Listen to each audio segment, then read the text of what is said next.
Chapter 9:15. Little Jonathan shook his head. Not yet, but Damien said that this woman is good at magic. Rubbing his forehead, Batman knew that it wasn't the worst yet. He trusted his instincts and forced himself to calm down. If Superman said that there were no such people on Earth, then these two people were definitely not from Earth. After all, Karabakh was more than 2 meters tall, had a big head, and his hair and beard were all connected. His appearance was too obvious, and it was difficult for people on Earth to grow up like him. They don't look like aliens either, at least this woman doesn't. Superman seemed to know what Batman was thinking and reminded him. As an old friend, and this matter also involved his son, Superman was very attentive. He even put aside the Fortress of Solitude and did a lot of work in less than 3 minutes after receiving the news. Seeing that Batman was listening carefully, he continued to add. From my experience, Thea probably knows these weird guys, but she and Diana are not on Earth at the moment. I've contacted her secretary, and it seems that she's not in the universe either. Maybe the White House has some information, but my identity is sensitive, so it's not convenient for me to go. Superman gave him a suggestion. Batman put on his mask again and nodded to show his gratitude to Superman. I can find her. After that, he piloted the Batfighter, opened the cave passage, and flew into the distance.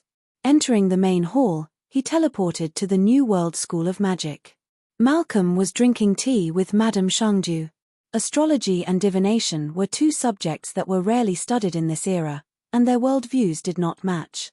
You said that the star symbolized disaster, but he insisted that it was a comet. They were not on the same channel at all. The two did not insist. If they wanted to learn, then learn. If they did not want to learn, then forget it. Away from the hustle and bustle of the world, they looked at the stars and played cards when they had nothing to do. As if sensing something, old Ma's eyes suddenly became extremely sharp, and he raised his hand and a white light flashed. With a swoosh, a throwing knife flew out of old Ma's hand. Batman, who had jumped in through the window, did not even look and grabbed the handle of the knife. Whether it was throwing knives or grabbing knives, they all used the techniques of the League of Assassins. Batman? What an honored guest. Of course, Malcolm knew who he was. Even though they had never crossed paths before, they knew of each other's existence. However, Malcolm was a little puzzled. What was this guy doing here? Where's Thea?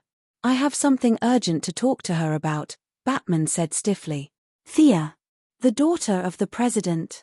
She's from the Righteous Alliance, right? You asked the wrong person, hero. Old Ma showed an appropriately surprised expression, as if Batman had said something very strange.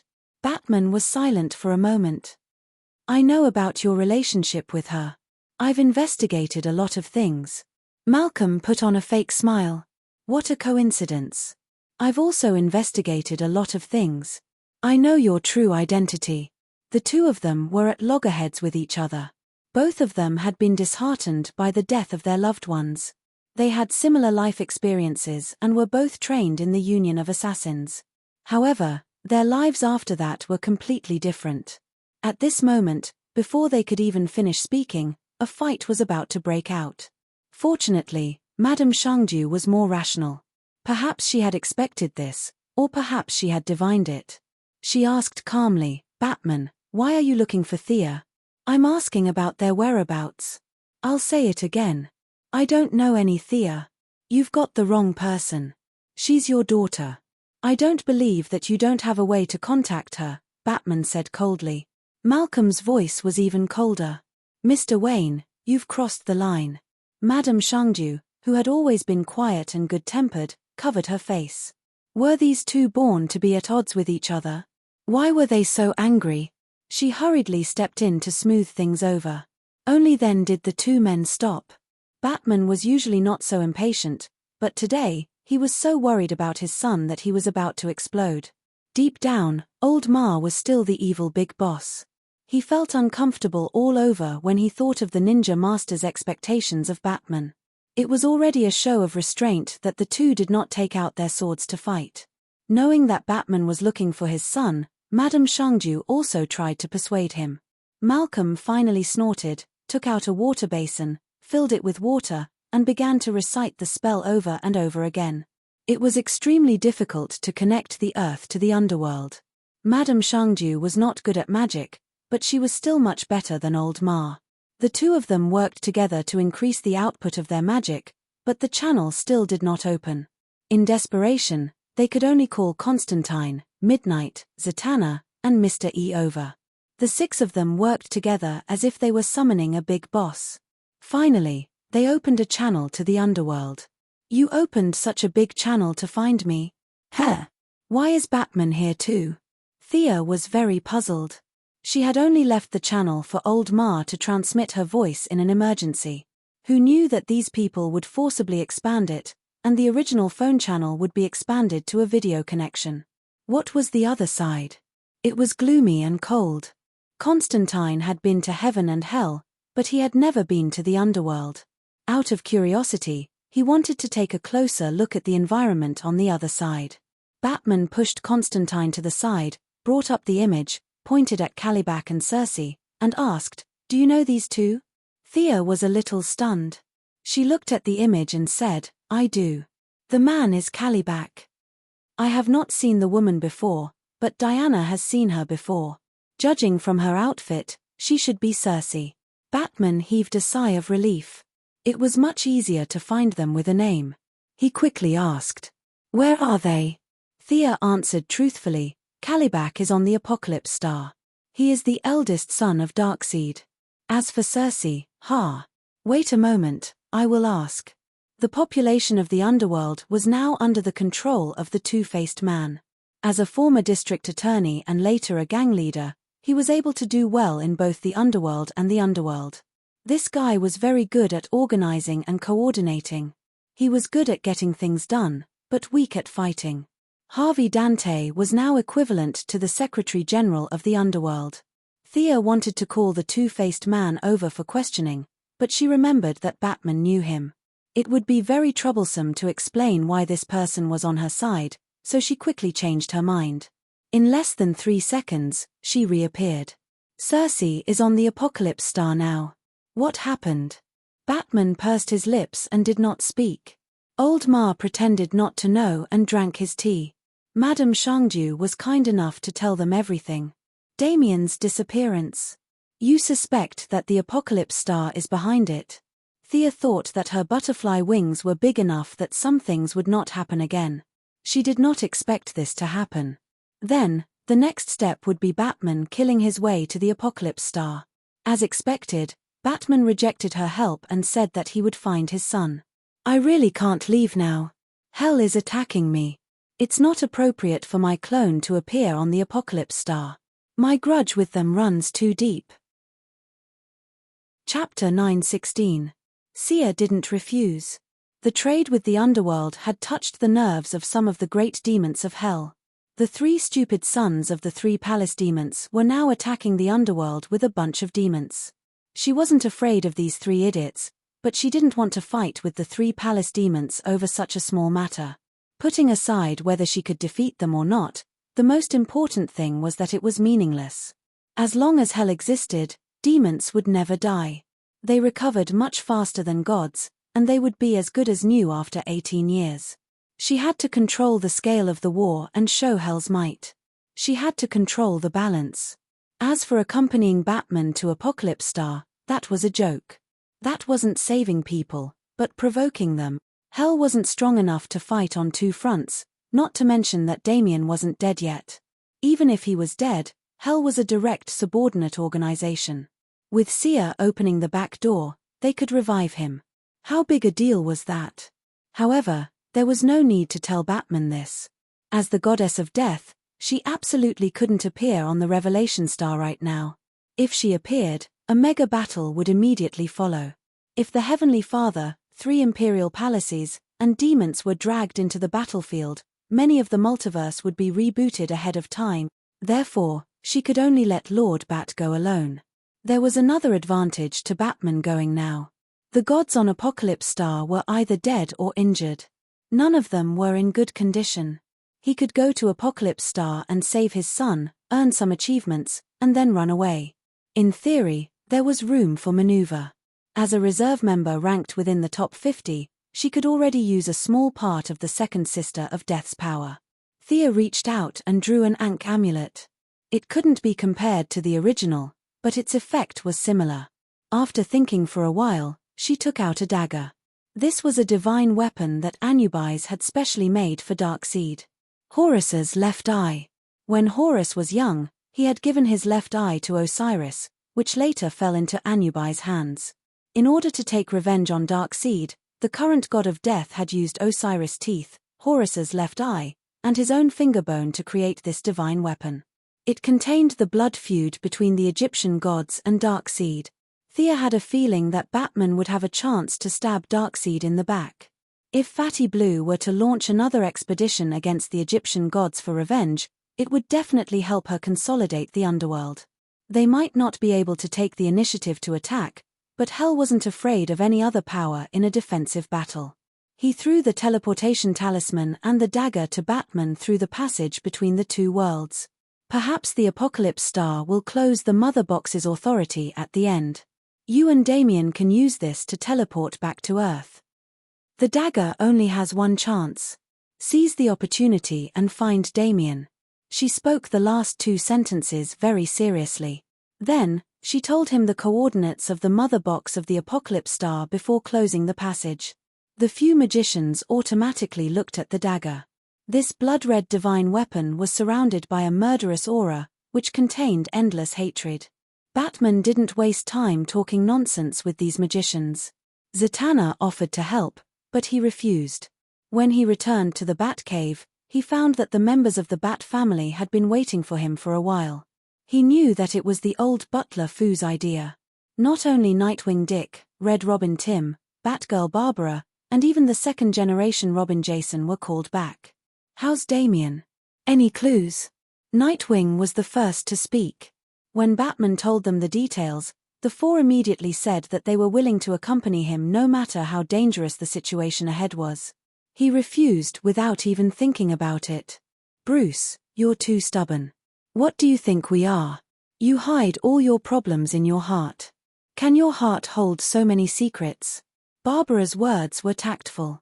The Red Hood wasn't so polite. "Yes, you told us that the Joker doesn't know who we really are. What happened? You almost got us killed.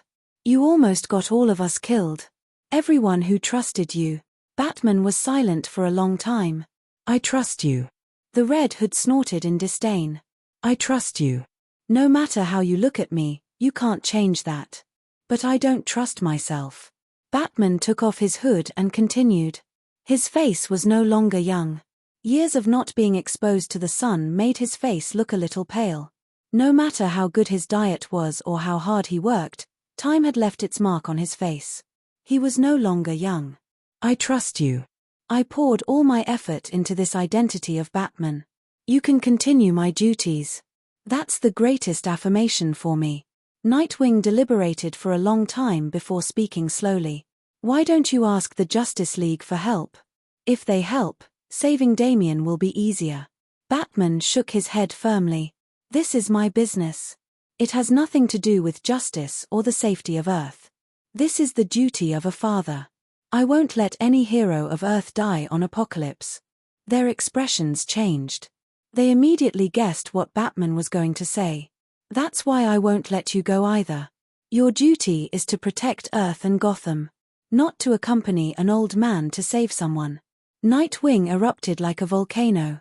"Damien is like my brother. You're like my father. I'm willing to do anything for you. How dare you treat me like this?" Batman looked him in the eye. "If I don't come back, inherit my cape and cloak. That's what you should do for me. Tonight, Black Mask has a group of subordinates trading at the dock. You should leave." Then, he looked at them seriously. Barbara was the first to get on the motorcycle and leave the Batcave. Then, Red Robin and the Red Hood followed. Nightwing was the last to leave. "You must come back safely." Nightwing's voice floated to his ear. Batman's back was facing him, so no one could see his expression. After they left the Batcave, he put on his mask again. He walked to the depths of the cave and entered a complicated password in front of a heavy metal door. After a few rounds of fingerprint and pupil checks, he finally took out his trump card. Hellbat armor. He didn't expect this armor to be put to use so soon. Energy operation system, life support system, propulsion system, photoelectric stealth system, weapon system, and more than 10 other systems came online. With the help of the onboard computer, Batman quickly put on the armor. What followed was pain. Under the worried gaze of the old butler, Arfu, Batman opened the mother box. This was the loot from the last battle. He waved at the old butler, set the coordinates, and walked into the orange tunnel. He turned on the photoelectric cloak and entered stealth mode. Wearing the ink-black armor with a blood-red bat symbol on his chest, Batman quickly rushed out of the tunnel. Flames scorched the sky. Smoke from countless discarded materials rose into the air. Countless slaves were walking quickly with their heads lowered. The apocalypse demons that Roland had seen in the New World were working as overseers. Blood, sweat, curses, and screams mixed together. This was a terrible environment to be in. Chapter 9:17. Batman did not know how his son could survive in such an environment. There was almost no oxygen here. Anxiously, he turned on the detection device and was overjoyed. Damien's life force was still there, and he did not look like he was severely injured. He secretly ordered the armor to extract his life force and activate flight mode. A pair of 5-meter-wide bat wings spread out behind him. Amidst the light, he was like a large bird flying silently across the sky. Many of the Apocalypse Planet's citizens felt something strange above them, but they could not see anyone. Robin, please reply if you hear me. Damien, I'm coming. Hurry up and reply. Amidst the tearing sounds, the communication device was hung up. Batman felt as if a ball of fire had ignited in his heart. Damn it! He cursed. On one hand, he was worried about his son. On the other hand, wearing the armor was really painful. Every second felt like needles stabbing into his body. The Apocalypse demons were driving the slaves into the volcano to appease the anger of the Apocalypse Planet. In Batman's eyes, they were killing innocent people for their own entertainment. He could no longer control his temper. With a whoosh, he revealed himself and grabbed the necks of the two apocalyptic demons, smashing their heads together. Then, he used his speed to break the bones of more than 10 soldiers.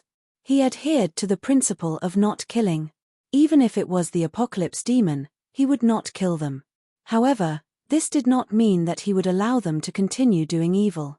These soldiers would probably have to spend the rest of their lives bedridden. That was if the Apocalypse Star had such benefits. Once the battle began, Batman would not hold back. He needed to vent his anger and the pain in his body through battle. Like a certain beautiful lady from a month ago, a bloody path paved with the corpses of defeated soldiers appeared on the Apocalypse Planet. Batman did not say that he would fight Darkseid alone. He followed the signal from the tracker and went straight for the Apocalypse Planet. The Apocalypse demons were not very intelligent, and they were ruled by fear. They only knew that this black guy was an enemy, so they stopped him at all costs. The Hellbat armor was a combination of the wisdom of all the people in the Alliance, and it was powered by Seer's god of death. Ordinary soldiers were no match for Batman at all, and the path of wounded soldiers was not inferior to the path of death that day. Seeing that there was no way to resist, someone immediately reported to the commander of the Apocalypse Star Army, Comrade Wasteland Wolf. What? Someone else is coming alone? The Wasteland Wolf's eyes were wide open. He couldn't understand. Our Heaven Enlightenment planet isn't some holy land of revolution. Is there a need for all of you to come and visit us? Are you sure it's a person? He asked the messenger. The small soldier swore that it was just a big black man, and the other party was unstoppable. He was like a demon that had crawled out from hell, and even the elite apocalypse demons were no match for him. With Thea's example, the Great Plains wolf didn't dare to hide anything this time. He hurriedly got up to report to his boss. He took a step forward with his left foot, but after a moment of hesitation, he took a step back. The Wasteland Wolf wanted to look at the scene before making a decision. What he saw almost made him spit out a mouthful of blood. He slapped the reporting soldier and shouted, "This is just an ordinary person. He doesn't have a trace of divine power on him." He almost broke out in a cold sweat. If he had called his boss and found out that it was just a normal person, the Great Plains wolf would have had a very tragic end. Even though this normal person looked very powerful, the Great Plains wolf's eyes were very sharp. He saw through the truth at a glance. The armor was indeed powerful, but the person inside was definitely a normal person. The Great Plains wolf was very cautious, afraid that the other party was pretending to be weak. He observed for another 5 minutes. In the end, he confirmed that Batman was undoubtedly a normal person. He wasn't even a demigod, let alone a new god. However, when he saw the Hellbat armor, he fell silent. He didn't know how this armor was made, and he couldn't figure out the source of power inside. The Great Plains wolf could see that the armor was a threat to him. After all, he wasn't in his best condition. He was Khan Yojya's younger brother and Darkseid's uncle. It was understandable that he was beaten up so badly by Thea. It wasn't strange that the goddess of death couldn't defeat her. However, now that a normal person couldn't defeat her, he was in deep trouble. The Apocalypse Star's brotherly friendship came into play again. He was prepared to send someone else. However, when he looked at the combat strength of his side, he wanted to cry but had no tears to shed. He found that his side was full of defeated soldiers. Mantis was heavily injured and still unconscious. Calibark was heavily injured, but he had been awakened by Darkseid. As for how much combat strength he had left, it was a sad story. Guandong had been removed from the list of traitors, and the mental hospital's core had been damaged. He had gone into seclusion somewhere to recover. The kind grandmother had also been sent out by Darkseid to rebuild the Nemesis team. She wasn't at home at all. Wyman Vandarber was a scientist, not a warrior. It didn't make sense for a warrior like him to hide in the back and send a scientist to kill the enemy. After counting with his fingers for a long time, the Great Plains wolf found that everyone on his side was injured. The only ones who weren't injured were himself and the Great Warlock. However, he was still scheming. He ordered his subordinates to tell Calibark that it wasn't a new god who had come, but a normal person, so that he could avenge his humiliation. Calibark didn't know that his second grandpa was planning to set him up. He heard that it was just a normal person. Even though he couldn't figure out why a normal person would come to the Apocalypse Star, he still charged out with his serrated sword. Batman was furious when he saw Lionhead. This was the guy who had taken his son away.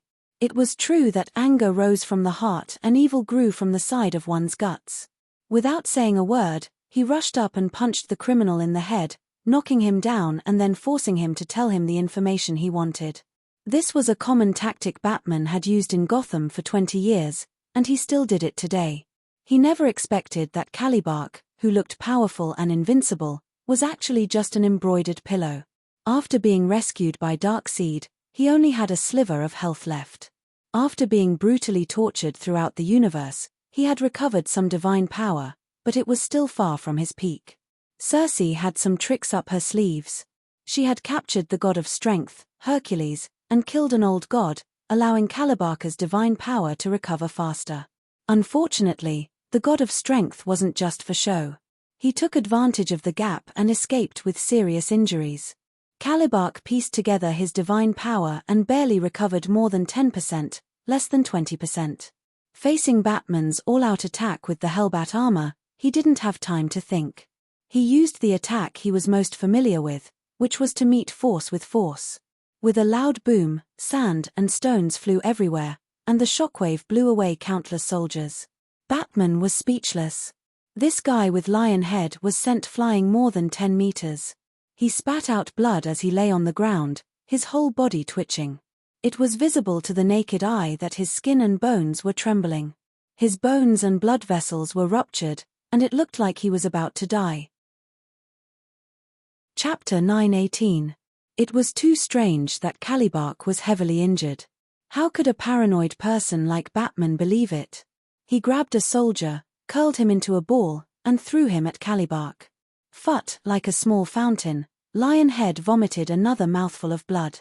His eyes had been filled with unyielding hatred when he looked at Batman earlier, but there was nothing now, because he was in a trance and was about to die.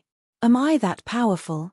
Batman looked at his fist, then turned back to look at the injured soldiers behind him. This didn't make sense. These soldiers were only heavily injured, but this guy who looked like their leader was beaten to such a state by him. Was he here to extort money? Even with Batman's level 9 intelligence, he couldn't figure out the real reason behind this.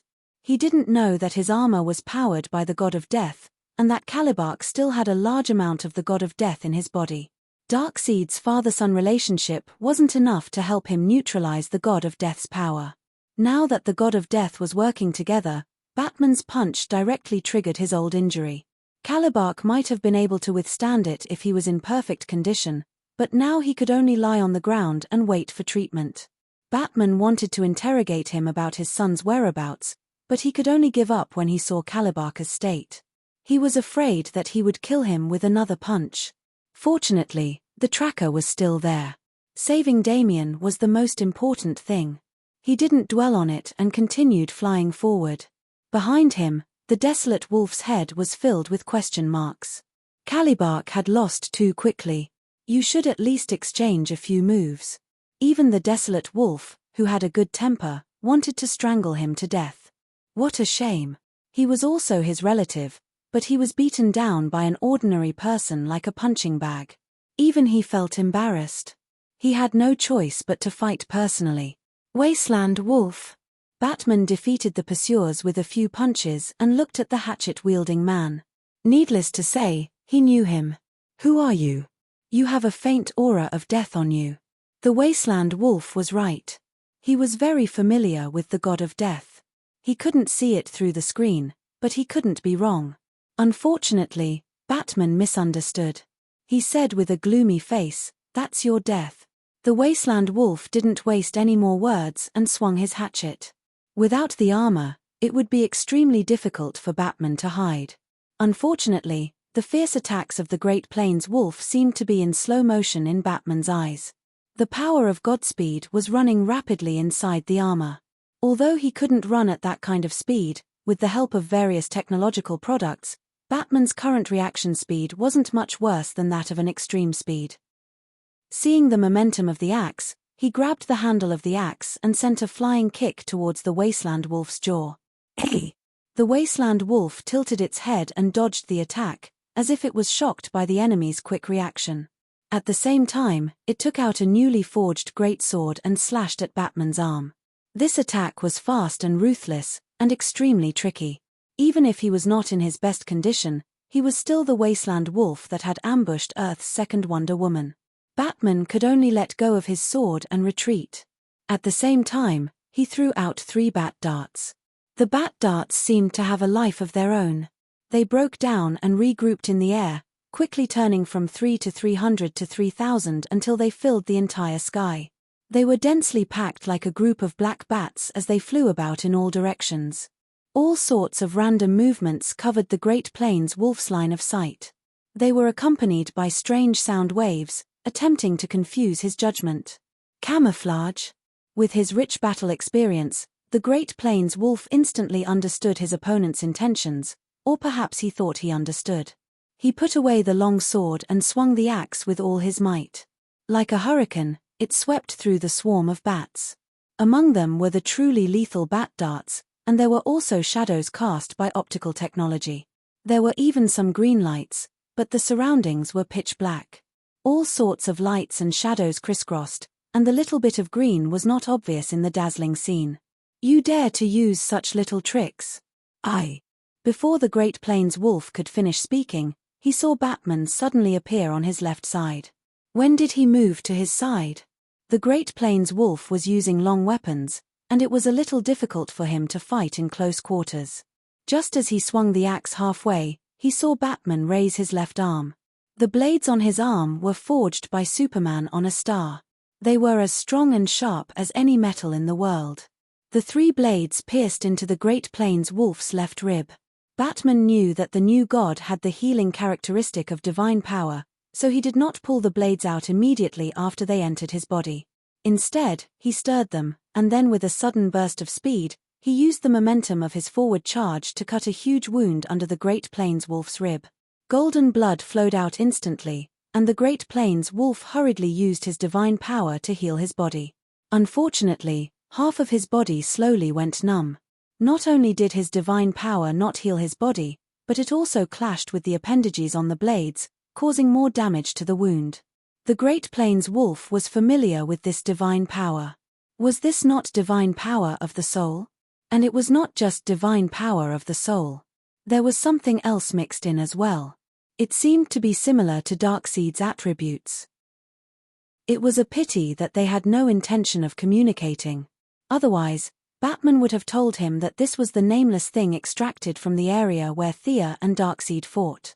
The Blood Brothers could make poisonous smoke, and Batman was not far behind. Current technology could not even analyze what this thing was. It could only be used as a poison by the Assassin League. They could smear some on their weapons to achieve excellent results. The Great Plains wolf could not speak of the mixed divine power. After all, there were only a few of them. Given some time, he would definitely be able to dispel them. However, Batman was very experienced. He did not give the Great Plains wolf a chance to recover. He attacked with all his might. The two exchanged another 7 or 8 blows. Taking advantage of the numbness on the Great Plains wolf's left side, he added another wound to his enemy's back. Just as he was about to follow up with another attack, a black ball of light hit his shoulder. Batman was sent flying more than 10 feet away. It was a great warlock who had arrived late. Seeing that the Great Plains wolf was in danger, he hurriedly used Shadow Impact to push back Batman. Even with Diana's enchantment, the Hellbat armor was not 100% immune to magic. His mastery of magic was not as good as Thea's, but the Great Warlock was still one of the best among the magic gods. There were only a few people who were better at using shadow magic than him. Batman was an ordinary person, so he was naturally not in this range. However, Superman's armor was made on a star, so it naturally countered shadow magic. Coupled with Olympus's enchantment and Batman's high willpower, shadow magic did not do much damage to him other than causing him a slight impact. Seeing that he was unharmed, the Great Warlock felt a little guilty. He exchanged a look with the Great Plains wolf. They both had the same thought. This big black guy either has the divine power of death or the divine power of soul. Could the goddess of death be lying in ambush nearby? Thinking of how Thea had tortured them like vegetables, the two gods trembled a little. Their movements unconsciously slowed down. Chapter 919. Batman immediately realized this. He didn't know what the enemy was thinking and thought that all the bad guys in the evil faction were like this, guarding against each other and hindering each other. The bad guys in Gotham were like this, and it seemed like the Apocalypse Star was like this too. This was good news for him. Relying on the fact that magic didn't deal much damage to him, he attacked the Great Warlock fiercely and then flew towards Damien's location on the tracker. "Come back here." The Great Plains wolf threw out a metal chain, wrapped it around his ankle and pulled him back. At the same time, he was curious about Batman's goal. He wasn't flying towards the palace, nor was he going to deal with the heavily injured new gods. Instead, he was flying towards a private house. The Great Plains wolf suspected that there was an inside story that he didn't know about. He hurriedly asked the Great Warlock in the telepathic channel, "What's in that direction? What's he going to do?" The Great Warlock was also confused. He had just entered the battlefield and didn't understand the situation as well as the Great Plains wolf. Both of them came to the Apocalypse Star to play? The two gods studied for a long time but still couldn't figure it out. The only one who knew the whole story, Embark, was knocked unconscious 30 seconds ago. They could only fight with Batman in a daze. They didn't want to kill the enemy. As long as they could trap the enemy, they would win. They were fighting very conservatively. Batman calmly analyzed and realized that he had to break out of this situation.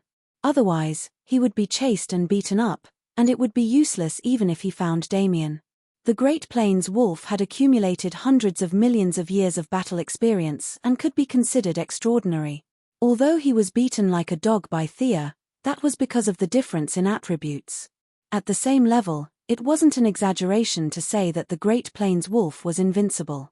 Although Batman was conceited, he didn't think that he could beat the other party. The Great Warlock became the key to breaking out of this situation. It wasn't that magic gods didn't know how to fight in close range. After all, They were at a high level and more or less dabbled in all aspects. For example, Thea could fight in close range and Diana could also cast spells. The Great Warlock naturally had the ability to fight in close range as well. At this moment, the Great Warlock Desard was holding a dagger and dancing up and down, cooperating with the Great Plains Wolf to attack Batman. In the Great Warlock's mind, Batman's armor was powerful, but he was essentially a mortal. He really wasn't worthy of the two new gods joining hands. Unconsciously, the battle became a little perfunctory. His armor must have a time limit. This level of energy is not something an ordinary person can handle. This reasoning process was not complicated. He shared his thoughts with the Wasteland Wolf through the telepathic channel, and the Wasteland Wolf deeply agreed. If an ordinary person wearing a suit of armor could fight with them for hundreds of rounds, then the new god would be too worthless. Wasting time and letting the other party suffer the consequences of his own actions, they could almost see the scene of Batman wailing endlessly, lying on the ground and turning into a pile of bones. The Great Warlock's bursting fireball smashed into the armor. Unexpectedly, the fireball seemed to have smashed into empty air and flew far away. Batman, who was originally in front of him, was like a mirror, drifting and distorting before directly disappearing into the air. A mirror image. The Great Warlock had also learned a lot of scientific knowledge. He could see that this method wasn't magic, but rather a very ingenious optical technology. Knowing that he had been targeted by the enemy, he softly uttered a word. A dark flame ignited and enveloped him in the middle. Before he had time to rejoice, he saw a huge fist rapidly approaching from the left side of his vision.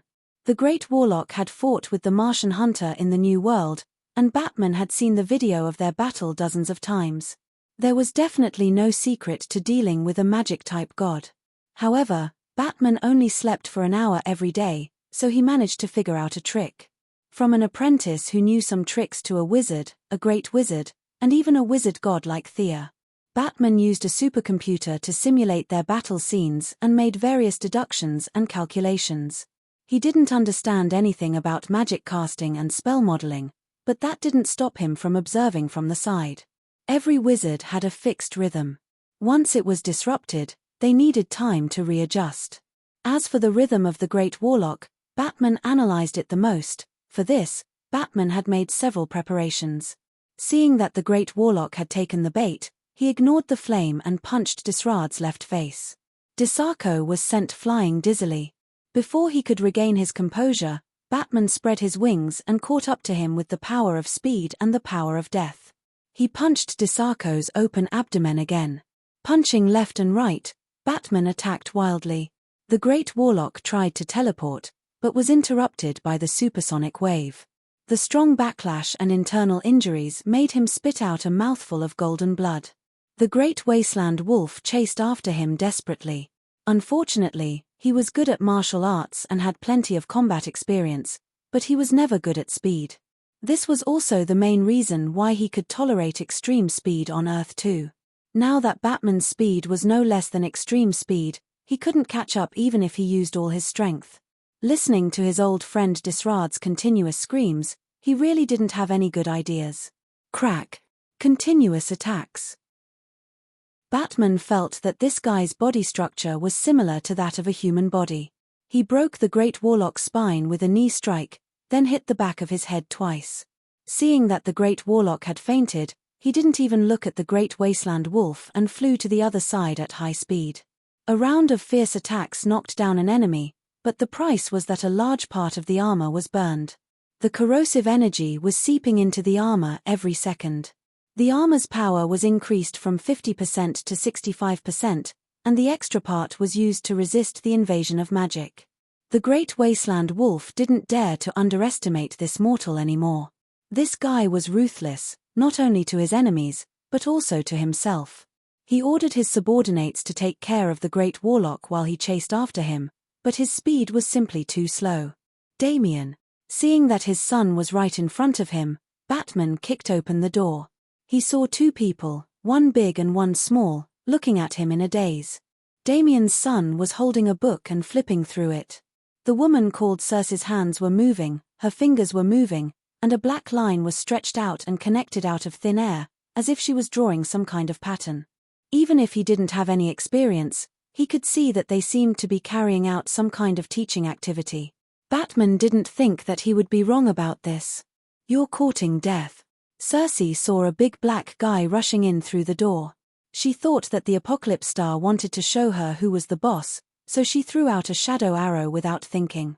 This spell could instantly kill an ordinary Batman, but he was now a super Batman.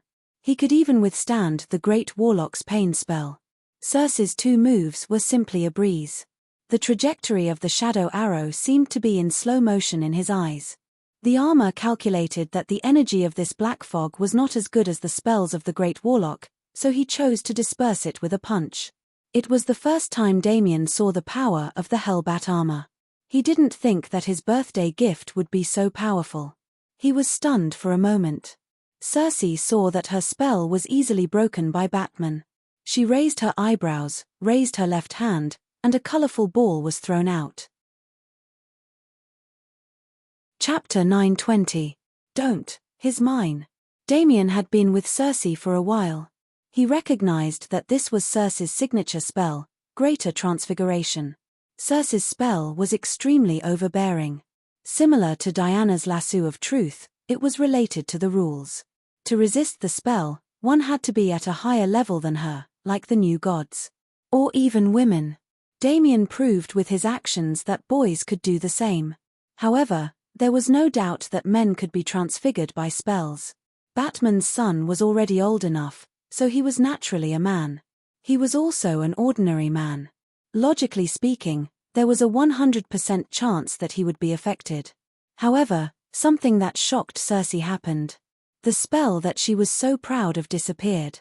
It seemed to have hit Batman, but in fact, it had flown to some unknown plane. The dark multiverse was still brewing. Even the Heavenly Father did not know what was going on inside, let alone Cersei. She could only vaguely feel that something behind this big black man seemed to be sucking away her spell. "Who are you?" Batman did not say anything. Damien used his actions to tell her who this person was. Why are you here? I'm here to save you. Come with me." Batman felt that his son's situation was completely different from what he had expected. Not only was he not abused, but he was also alive and kicking. There was nothing wrong with him. He looked at his son from head to toe. "How are you breathing normally here?" Damien's reaction was lightning fast. He quickly connected the dots. "Sister Cersei taught me the spell. She's not a bad person. I'm afraid there's a misunderstanding." Batman did not have time to think. He activated the sonic channel and was about to run. He could talk about it when he got home. However, just as the orange-red passageway rose up, a thunderous punch crossed the distance between them and struck down. "It's Darkseid." Batman had seen the evil lord before. However, at that time, Thea was in front of him, so he did not feel much pressure. Now that he was facing it himself, even though he was still a distance away, he could feel the endless power contained within. The attack came extremely quickly. The mother box that Batman had obtained from the Apocalypse Demon minions wasn't some high-grade item. The passage had just risen, and it was estimated that it would take another second for it to stabilize. He didn't have time to explain in detail. He pulled Damien and spread his wings to dodge to the other side. Cersei's reaction wasn't slow either. This punch also enveloped her, and she could only run out with Batman. As soon as they got out of the attack range, Darkseid's iron fist landed on the ground like a giant bomb. The entire Revelation planet shook for a few seconds, and the already harsh environment became even worse. Volcanoes erupted and earthquakes erupted. It was as if Darkseid had planned this beforehand, and they all attacked at the same time. The number of civilians who died on the Heaven Enlightenment planet instantly broke into the 5 digits, and this number continued to increase as the disasters increased. Thea would never do such a thing as making a hole in her own home. That would be too stupid. But Darkseid didn't care. He was about to explode with anger. It had only been a month, and yet another person had come to the Revelation planet alone. Thea wasn't a big deal. After all, they were on the same level, and they couldn't defeat each other in a fair fight. Now that Darkseid had suddenly obtained the deity of death and wanted to challenge him, The Lord of Evil expressed that he could understand. Where did Batman come from? Darkseid didn't even know him. A normal person wearing a suit of armor dared to come to the Revelation planet. Did they think he was dead?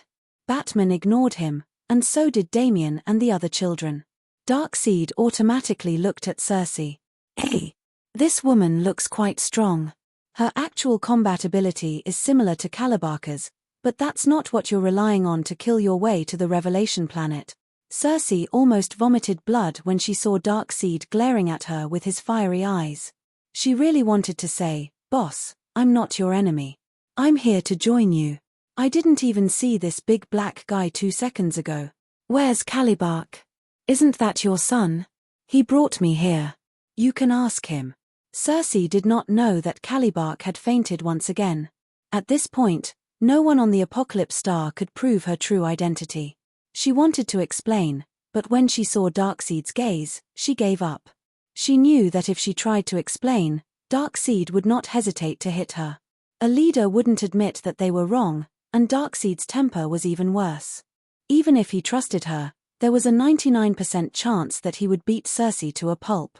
You could reason with a righteous person, but how could you reason with an evil person? The fist was the law. Darkseid wasn't in his best condition at the moment. He was injured, and his main body was injured. Osiris was one of the 9 pillar gods of Egypt, and the father of Anubis and Horus. Even though Darkseid was much stronger than him, he couldn't completely withstand his final attack. The skin on the Lord of Evil's left hand from his elbow to his palm had turned into sand. Even Darkseid didn't have a good way of dispelling a dying god's curse. He could only slowly whittle away at it. Thea's day trip to the Revelation planet had made him realize that his subordinates were hiding information. He had planted many spies in the dark, and he was the first to notice the battle between Batman and the Great Plains Wolf. He didn't care at first. If he had to deal with such an enemy personally, what was the point of having so many subordinates? But when he saw that Batman was about to run, he couldn't sit still anymore. He immediately attacked, wanting to kill the 3 of them in an instant. He didn't expect Batman to be so fast. He even managed to escape from his attack range while carrying a child. Darkseid's expression was terrible, and it got worse when Batman charged at him instead of running away. Neither of them said anything. Talking would only waste time. Batman needed to activate the talisman Thea had given him to leave the Revelation planet, and Darkseid didn't want to waste time talking to an ordinary person. It didn't matter where he came from, he would kill him first. The 2 of them were like Mars colliding with Earth, and Batman wanted to test how strong this evil tyrant seer was talking about was. The result was gratifying. He was so strong that he had no friends. Batman's attack, which he thought could shatter mountains and break rivers, was easily blocked. Darkseid grabbed Batman's left wrist, and the armor alarm quickly lit up. However, this was just the beginning. Immediately after, Darkseid clenched his other hand into a fist and punched the armor's chest. Forged from a star, quenched in the deep sea, the toughest metal in the world could not resist the supreme power of the god of strength. Countless web-like cracks appeared on the bright black armor, and this hellbat armor seemed like it would only last for a short time. Tremble before the name of Darkseid, Ant. It's your honor to die by my hand. Batman's toughness was beyond Darkseid's expectations. Darkseid had thought that an ordinary person would die from this blow, but he did not expect the armor to be intact, and Batman was still alive. Batman was the only mortal who could withstand his blow, so Darkseid had to say a few more words. Chapter 9:21. Don't try to escape. You're not going anywhere today. Saying that, he crushed the mother box in Batman's hand like an ant. The enemy's only escape route was destroyed. Darkseid could almost see the despair and fear on Batman's face. He laughed menacingly as he ordered the Great Plains Wolf to back off. What a joke. Why would he need his subordinates to deal with an ordinary person? Did he still want his face? I don't want to go anywhere for now. Darkseid thought that he had the upper hand. He turned his head to talk to the Great Plains Wolf. This was not a big flaw, but Batman still took advantage of it. He twisted his waist, raised his elbow, and used all his strength to punch Darkseid in the face. The Lord of Evil was caught off guard and staggered. However, he was far stronger than Batman. He only took half a step back before he could stop himself. "You've angered me, you ant." He grabbed Batman's arm and threw him to the ground. There was a dull thud, and a large number of armor fragments scattered on the ground. The armor's defense was at its maximum, but it still could not make up for the difference in strength. Darkseid was punched by Batman. Although he wasn't actually hurt, he was still embarrassed and was about to go berserk. He grabbed Batman's arm and smashed it repeatedly. He wanted to shock this ordinary person to death. Batman was quickly mobilizing the armor's power. He did not care whether his metabolism was harmful or not. He only needed power to defeat Darkseid, even if it was only temporarily. The armor's damage was getting worse, and its power soon exceeded 80%. It was approaching 100%, or even 200%. The pain numbed his body. He even gave up most of the armor's defense in exchange for enough attack power. He only had one chance. "Don't you dare hurt my father." Damian saw Darkseid raising his fist again. He did not have time to think about the huge difference between the two of them. He threw out 2 bat darts. The darts could not hurt Darkseid even if they were 100 times faster or 100 times sharper. However, Darkseid still cared about his reputation. He raised his left hand and swatted it horizontally as if he was swatting a fly. This move was not only aimed at Damian, but also at Cersei. The witch was not happy about it. However, she was also an extremely intelligent person. Now that she was in the same boat as the father and son, in order to have a way out, she had no choice but to flash away with Damian and hide. Armor shattered at 75%, life safety system overloaded, ear power assist system overload. The armor will disintegrate in 5 seconds. Seeing that Darkseid's attention had been diverted, Batman thought to himself, this is a good opportunity. He didn't give up on this hard-won opportunity. Ignoring the various statistics in his armor, he pushed himself up with his left hand, twisted his waist, and kicked Darkseid's face from the bottom up.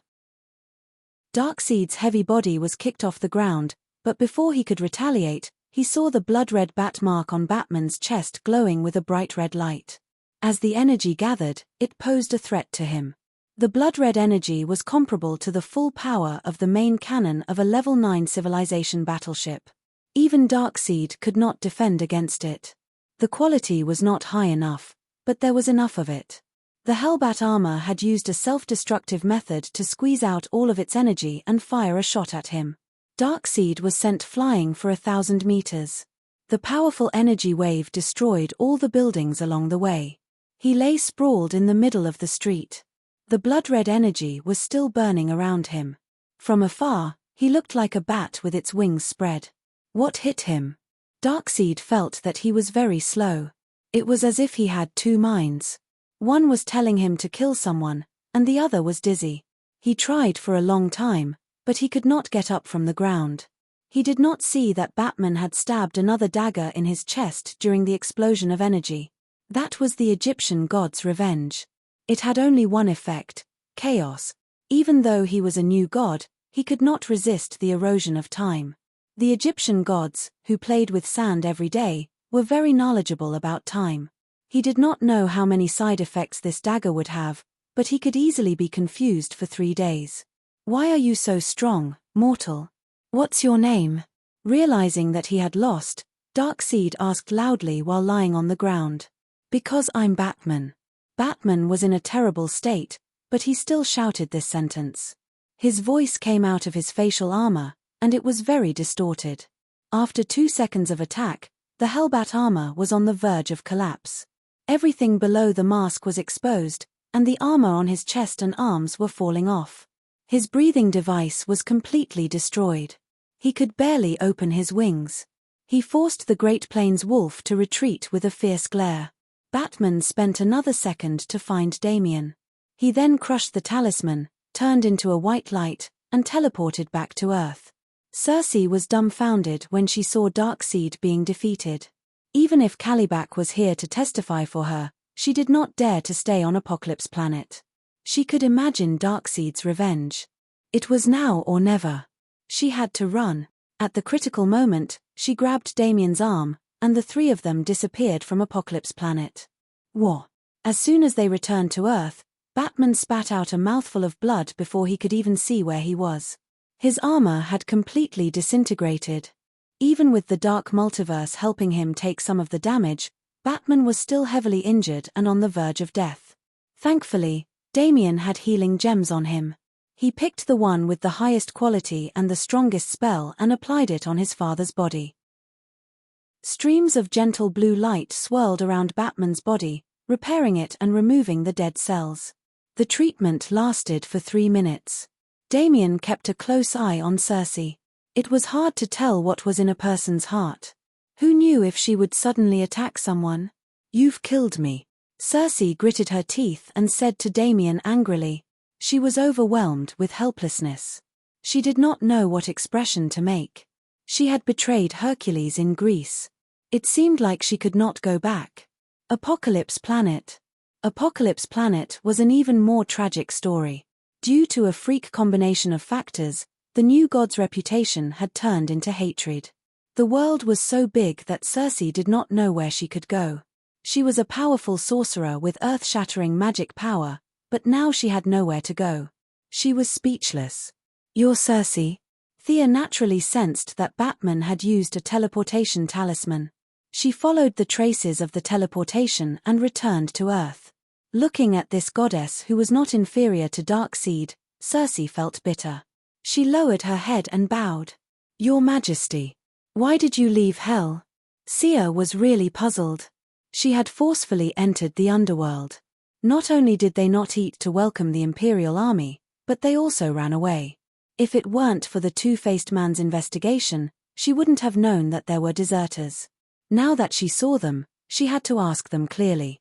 Were they dissatisfied with their new boss, or were they dissatisfied with him, or were they dissatisfied? Chapter 922. Her. Her question stunned Circe. "You don't know why I left the underworld. Don't you have any idea?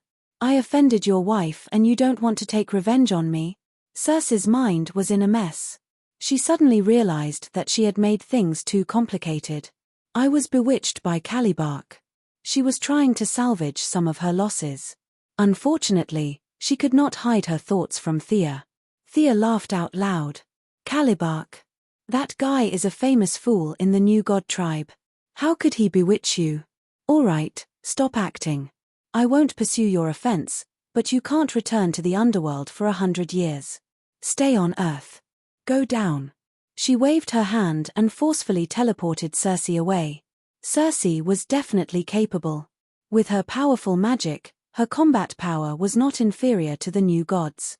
Unfortunately, she was Diana's nemesis in the original timeline and had gone against Wonder Woman countless times. In this timeline, the two of them also did not see eye to eye. From a personal point of view, Thea definitely could not recruit her. She checked Batman's injuries. It was not a big problem. His lost life force was being replenished. His mental exhaustion was greater, but he could recover after a few days of rest. She then turned to Damian. "Tell me, what's going on with such a big commotion?" The matter was complicated and simple at the same time. Damian was investigating the clues alone and happened to see Embark torturing Hercules. He had been by Batman's side for many years and had a chivalrous heart. Damian immediately pulled out his sword to save Hercules. Embark was just a projection projected from the Apocalypse Star to Earth. He did not have much combat power. The two sides of the battle naturally became Circe and Damian. In the original timeline, he could beat Diana to a pulp. Against Circe, the brat was no match for her even if he used all his means. Seeing that she was no match for her, Circe asked, "Who is your master?" Damian never called Thea master. Thea was also afraid of being called old, so the two never talked about masters. Now that he heard Circe's question, he replied, "I don't have a master." Even though Thea was lazy, she would teach her when she wanted to and self-study when she couldn't.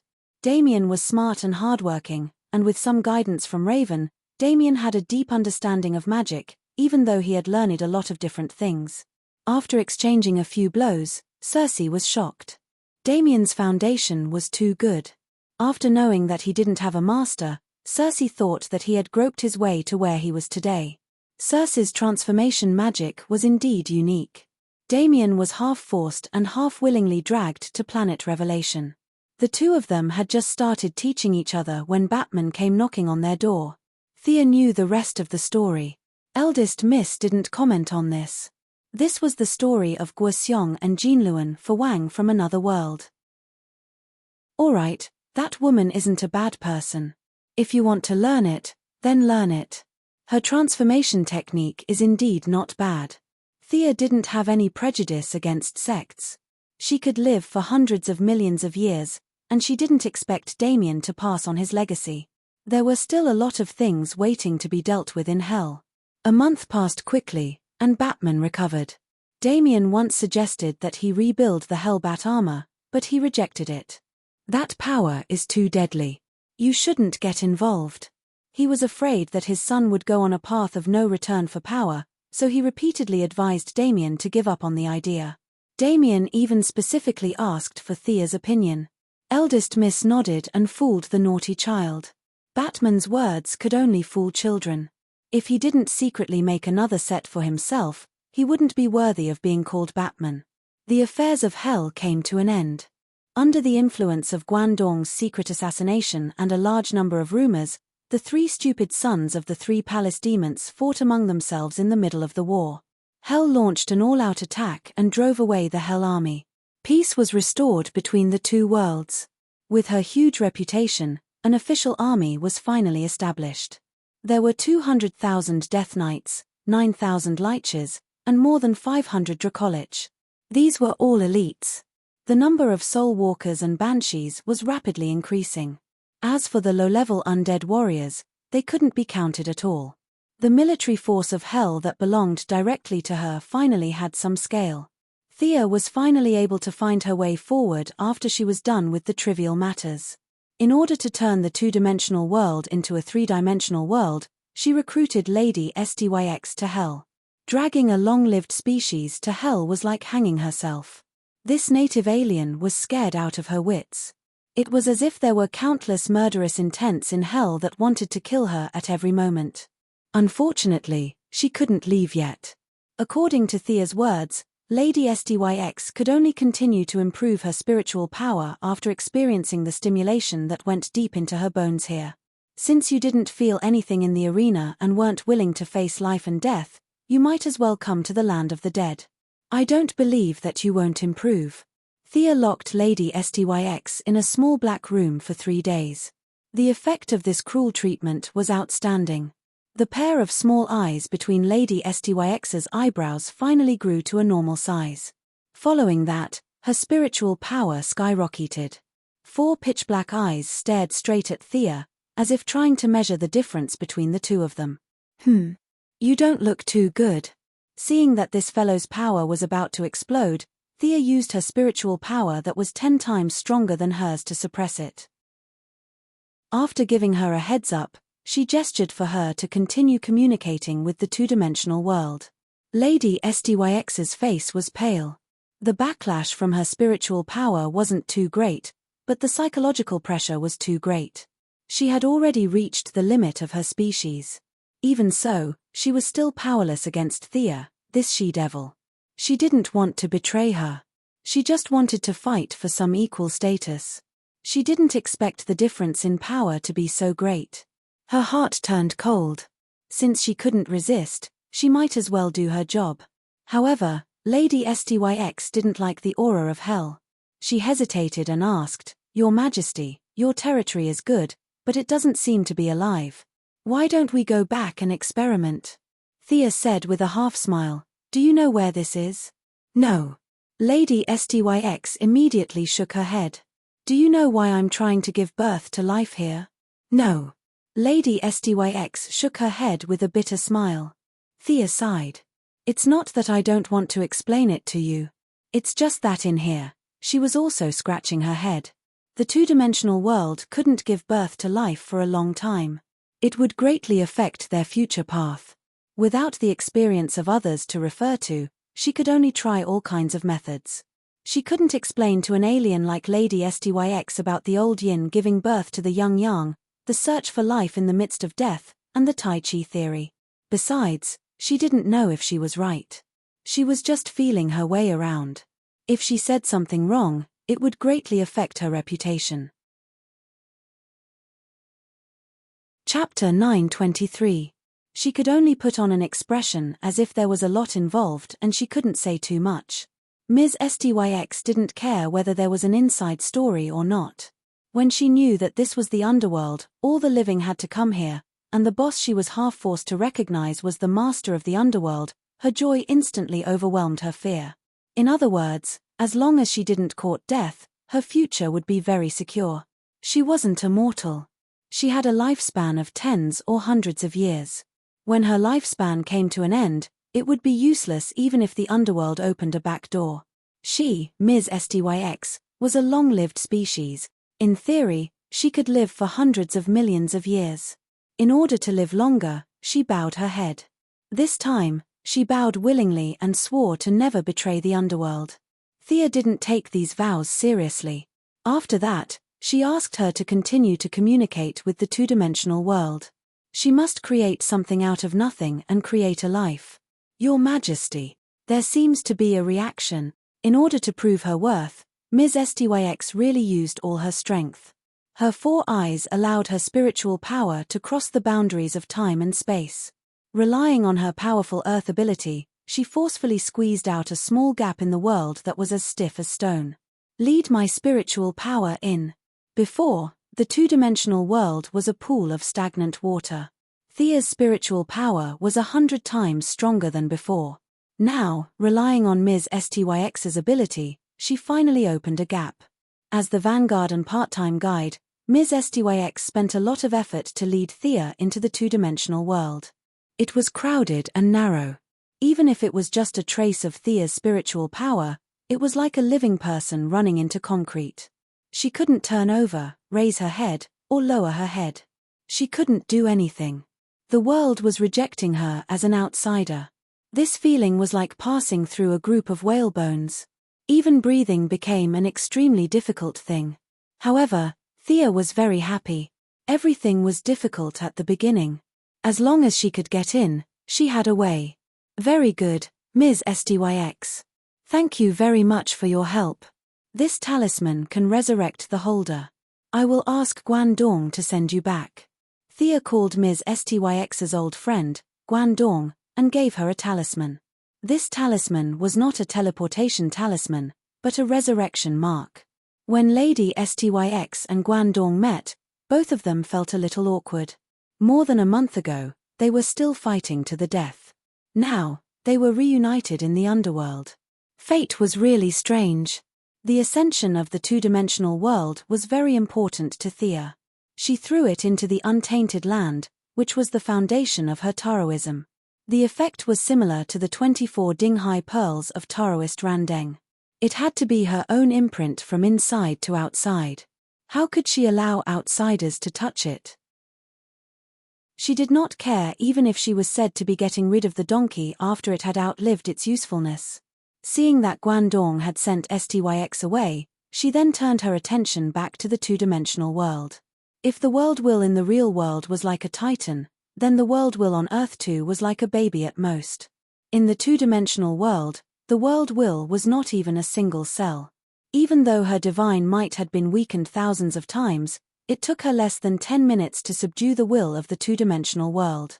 The reason why this thing could resist for so long was related to Rao's death. However, Rao was dead in the end. The remnants of his chaotic will were no match for her. He quickly made a miniature person and put on a white lamp to try to bestow life to it.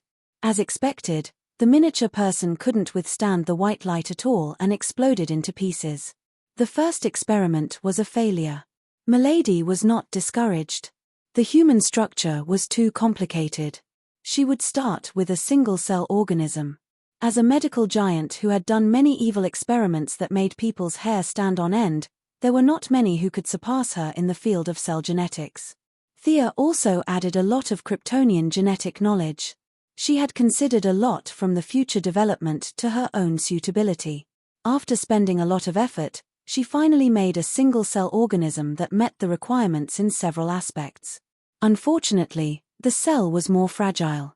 It turned into a small puddle of thick water before it could be bestowed with the white light. The second experiment also failed. Then the third, the fourth, the 161st, it was too complicated. It was too simple. It was too strong. It was even worse if it was too weak. Humans could not do it. Beasts could not do it. Birds could not do it. Even fish could not do it. In the end, Milady was so tired that she sprawled on the throne and panted. She really couldn't think of any good ideas. She was going to go back to Earth and learn from others. It was rumored that Diana's body was made of mud and then given life. She was going to go back and study that body. She called Diana back. The Valkyrie finally got to enjoy being a female general on the new planet of creation. She gave orders to this and that every day. The ratio of melee fighters in the Magic Legion reached a new high. "What's the matter? Did you find Batman's son?" Diana entered the room and took off her cloak. She was very manly. She raised her glass and drank a large mouthful of water. "Batman is very brave. Let me tell you." The two goddesses were actually quite gossipy. Thea told Diana everything that had happened. "Won't Darkseid be pissed off? Will he take revenge on Earth?" Diana was happy to hear about it at first. But when she thought about the consequences, she couldn't help but worry. Batman wasn't wrong to report his identity. Even if he didn't, he could have traced back to Earth with the Mother Box technology. That's for sure. That's why we need to be prepared. Thea wasn't talking about this for no reason. Diana was staying on the new planet of creation every day. This was not good. Not good at all. Diana and the Heavenly Father had a lot of clergies. The Heavenly Father was still an old bachelor. His wife had died hundreds of millions of years ago. He was also very charming. He looked like a middle-aged man who had experienced the vicissitudes of life. All of these attracted Diana. Moreover, Thea was no match for the Heavenly Father when it came to justice and sunshine. To prevent a war from breaking out in the multiverse, she didn't want Darkseid and the three palace demons to laugh at her. Diana should stay away from the new planet of creation. However, she couldn't say this out loud. Fortunately, Batman had done something big and attracted Diana's attention back to Earth. Diana was indeed as decisive as she had estimated. Even though she liked to lead the army to war everywhere, she still firmly remembered her mission to protect the Earth. Protect the Earth. "You're right. We should prepare in advance. Fortunately, the new world is in front of us. The Justice League needs to be prepared for battle." Seeing that she was about to call a meeting with the Justice League, Thea quickly stopped her. Darkseid was knocked out by Batman. "I'm afraid he'll need some time to recover. Besides, Batman also needs some time to recover." Speaking of which, it was quite funny. Darkseid had indeed been beaten silly by Batman, and the information he gathered from his old haunts in Kanto proved this point. The Hellbat armor's self-destructive energy had broken through the Lord of Evil's protective shield. After that, he barely managed to ask a question before the dagger from the Egyptian gods sent Darkseid into a state of confusion. Chapter 924. Darkseid's injury was neither serious nor light. Something was wrong with him. In the past, even though Darkseid was temperamental, he still had some discipline. The great wasteland wolf, who had served him for hundreds of millions of years, had a lot of experience. However, things were different now. Darkseid began to kill as he pleased. He would kill whoever he saw. If he didn't like someone during the day, he would kill. If he was sleeping well at night, he would jump up and kill. The few mage-type gods could not dispel this curse at all. They could only wait for their boss to heal himself with his divine power. When Guandong asked around, he found that the great wasteland wolf was so worried that his hair was turning white. Diana also knew that Darkseid was injured, but the Heavenly Father lacked the courage to verify the authenticity of the news. The new creator's star had missed the best opportunity. "I tried to persuade him to send out his troops, even if it was just a probing attack. Guess what he said?" Diana complained. "He said that I was young and should be careful of Darkseid's tricks. The Heavenly Father was right. There was no lack of good and evil in the multiverse. It was impossible for one side to completely destroy the other. When the battle reached a critical moment, there would definitely be higher-level gods who would step in to stop the battle. Moreover, it was not difficult to wake Darkseid up. At most, he would lose some of his divine power. At least, Thea knew a few ways. Besides, as the younger brother of Yuga Khan and a new god who had lived as long as the Heavenly Father, the Great Wasteland Wolf also had his own trump cards. He did not want to show his hand, probably because he wanted to hide his strength. However, there was no need to explain. Thea agreed with Diana, but she did not mean what she said. She was trying to portray the Heavenly Father as a coward. At the same time, she made up her mind to use Hel's knowledge to bribe Mithrin so that he would speak ill of Diana in front of the Heavenly Father. It would be strange if they could still see eye to eye with both sides stirring up trouble. Her thought process was extremely fast. She rolled her eyes and came up with another brilliant plan. "Since you're the leader of the Magic Legion, you can wear my robe," Thea said casually. He took out the god's punishment robe. This silver-white robe could be said to be the top-tier god's equipment for God of Magic. He then put on the hood. It was mysterious, tranquil, and exuded a sense of unapproachable aura. Diana hesitated for a moment, but still accepted it happily. She thought to herself that Thea was right. It was indeed inappropriate for her, the leader of the Magic Legion, to hold a shield and a sword. "Come and try it." The eldest miss took off Diana's clothes without hesitation. They were so familiar with each other that it didn't matter if they changed clothes in front of each other. Soon, Diana changed into her robe. "Millimeter, now you look more like a wizard. Your previous outfit was really..." Thea looked at the war goddess from head to toe and was very satisfied. A wizard's robe needed to store magic books and various spellcasting materials. It had always been a synonym for loose-fitting. Once she put on this robe, Diana's curvy figure was instantly covered. If she put on the hood, only her hair could be seen, and her face could not be seen. This was very good. The Heavenly Father was a warrior god. His wife, who was killed by the Great Plains wolf, was also a warrior god. Diana's curvy figure, which resembled a western horse, suited his taste very well. Thea was prepared to nip this idea in the bud. "Very good, very good." Thea clapped her hands and cheered. "This is inconvenient for battle." Diana's beautiful eyebrows furrowed, and she made a kicking motion. Her movements, which were usually as agile as a cheetah, were obviously slower today. Thea had plenty of reasons. She acted as if she was talking facts and reasoning. "Look, you are now the god of courage, protection, and perseverance. Do you know how much damage you can cause to Earth with a full power attack?" Diana was surprised. This was not a complicated question.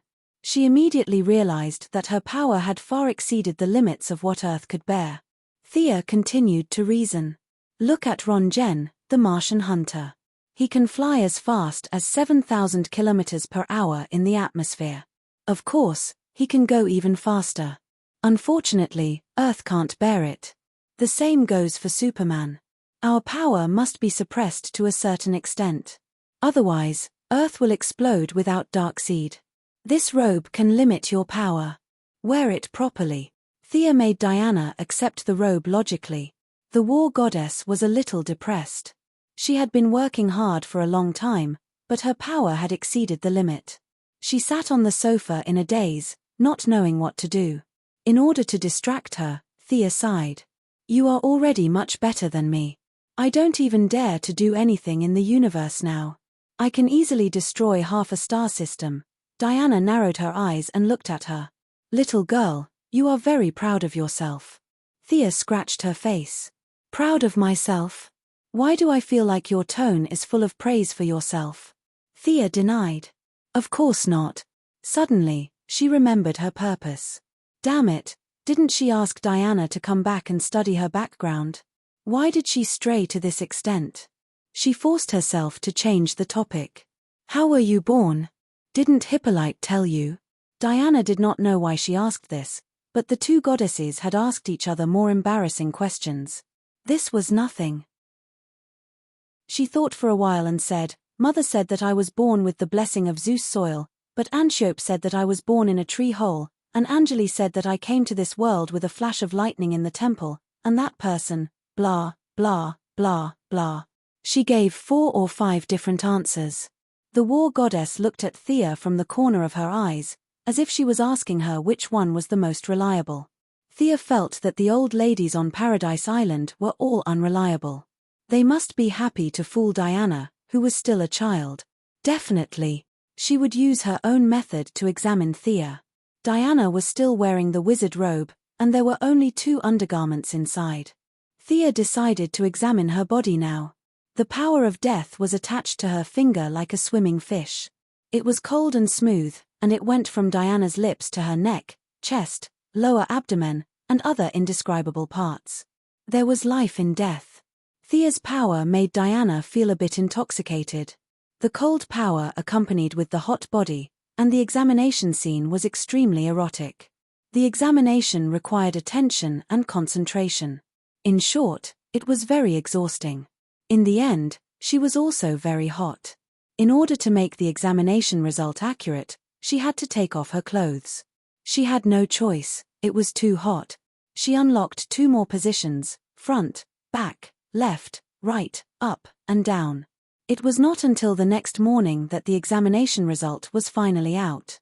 Hihi, Zeus, that old pervert, what kind of soil are you talking about? Nonsense. He was the one who did it with Hippolyte. You are definitely not soil, unless Zeus is 2 levels higher than me.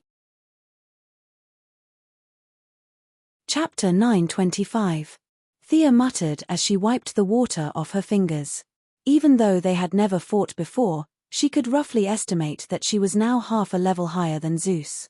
If she couldn't do it, Zeus wouldn't be able to do it either. For example, the stone golem created by Lady Styx was the result of top talent and top ability. Gods wouldn't be much stronger than her. Zeus, this perverted demon, dared to do it but didn't dare to admit it. For the sake of his glorious image, he made up a lie about Hippolyte praying to the heavens for an heir. Diana's strength was about to catch up with Zeus. Whose creation could catch up with the original owner? All these achievements showed that she was a living person, not a person made of mud. If there was such mud, Thea would definitely ask Zeus for £10,000. Diana didn't care if she was made of mud or not. After living for so many years, she might have struggled to sleep when she was a child, but now she had already gotten over it. Looking at her lover's wet hands, even the experienced Diana's face turned slightly red. She hurriedly changed the topic. Can you deal with the dark version of Thea now? It's hard to say. If it's the original version, she definitely won't be my opponent. But if that powerful existence controls her body, then I won't be able to beat her. Thea lay back on the bed and hugged the Valkyrie with uncertainty. The dark version of Thea had always been her main focus. When the underworld just got on the right track, she sent Guangdong to search the multiverse. The #1 assassin had connections in many parallel universes and a large number of shadow assassins under her command. Unfortunately, she still couldn't find any direct clues. All kinds of rumors, both true and false, she collected a lot of information. However, Thea gathered all the information and found some clues. The probability of that person being Thea wasn't high. The one who occupied the main body and controlled the body was most likely Tian Shu, the vengeful spirit of God's predecessor. Now the gap between them was narrowed, but Milady estimated that she still couldn't beat the ghost. If she couldn't beat the ghost, then she naturally couldn't beat his predecessor. The only good news was that she wouldn't be killed easily. The 2 sides wouldn't be able to determine the winner without fighting for half a day. The 2 goddesses hugged each other and went back to sleep. They only woke up when it was close to noon. Not knowing what to do at the moment, the 2 goddesses were a little lazy. The mage's hand turned on the television, ready to kill some time. Randomly choosing a channel, Thea watched the TV casually. In fact, she was still thinking about the 2-dimensional world. It was not until the TV mentioned Diana's name that she turned her attention back to the bedroom. A beautiful woman with red hair was sitting in a wheelchair, and a young reporter was sitting on her right with a microphone. This was obviously an interview program. The red-haired woman seemed to be reminiscing about something, and her voice was a little erratic. "Diana Prince is like an angel. Back then, I was withdrawing money from the bank, and a superpowered villain was wreaking havoc. I was already under a pile of rubble, and a stone pillar was about to fall on me. Just as I was about to die, she covered herself in holiness and blocked the pillar, saving my life." The young woman paused for a moment, as if she was reliving the scene of that day. "Do you know this woman?" Thea asked Diana. "Yes, a few years ago. Her name is Vanessa Caputelis, a very strong girl." Diana was different from Thea. She was a superhero through and through. She would go out to help the weak when she had nothing to do. On the other hand, Thea would rather sleep at home than do such things. "I remember that she likes ballet. We don't know much about it." Diana had saved too many people, and she was not inferior to Superman. She recalled and said with uncertainty. However, the woman on the TV held her chest and said with a fanatical emotion, "Diana is my best friend. She encouraged and supported me when I was injured. She told me about Greek mythology. As a mixed Greek and American, I knew too little about the Greek gods. This made me very ashamed. I taught her how to play cards and taught her the names of each step in ballet." Thea looked at Diana strangely. From the woman's words, it didn't seem like they didn't know much about each other. The young woman seemed to have made up her mind. She looked at the camera and said affectionately, "She's my best friend. I love her. I can't live a day without her." Thea swallowed a mouthful of blood. She looked at Diana with a playful expression. At the same time, she was thinking that she should hurry up and bring the 18 levels of hell online. Diana's charm was too great. She was attractive to both men and women.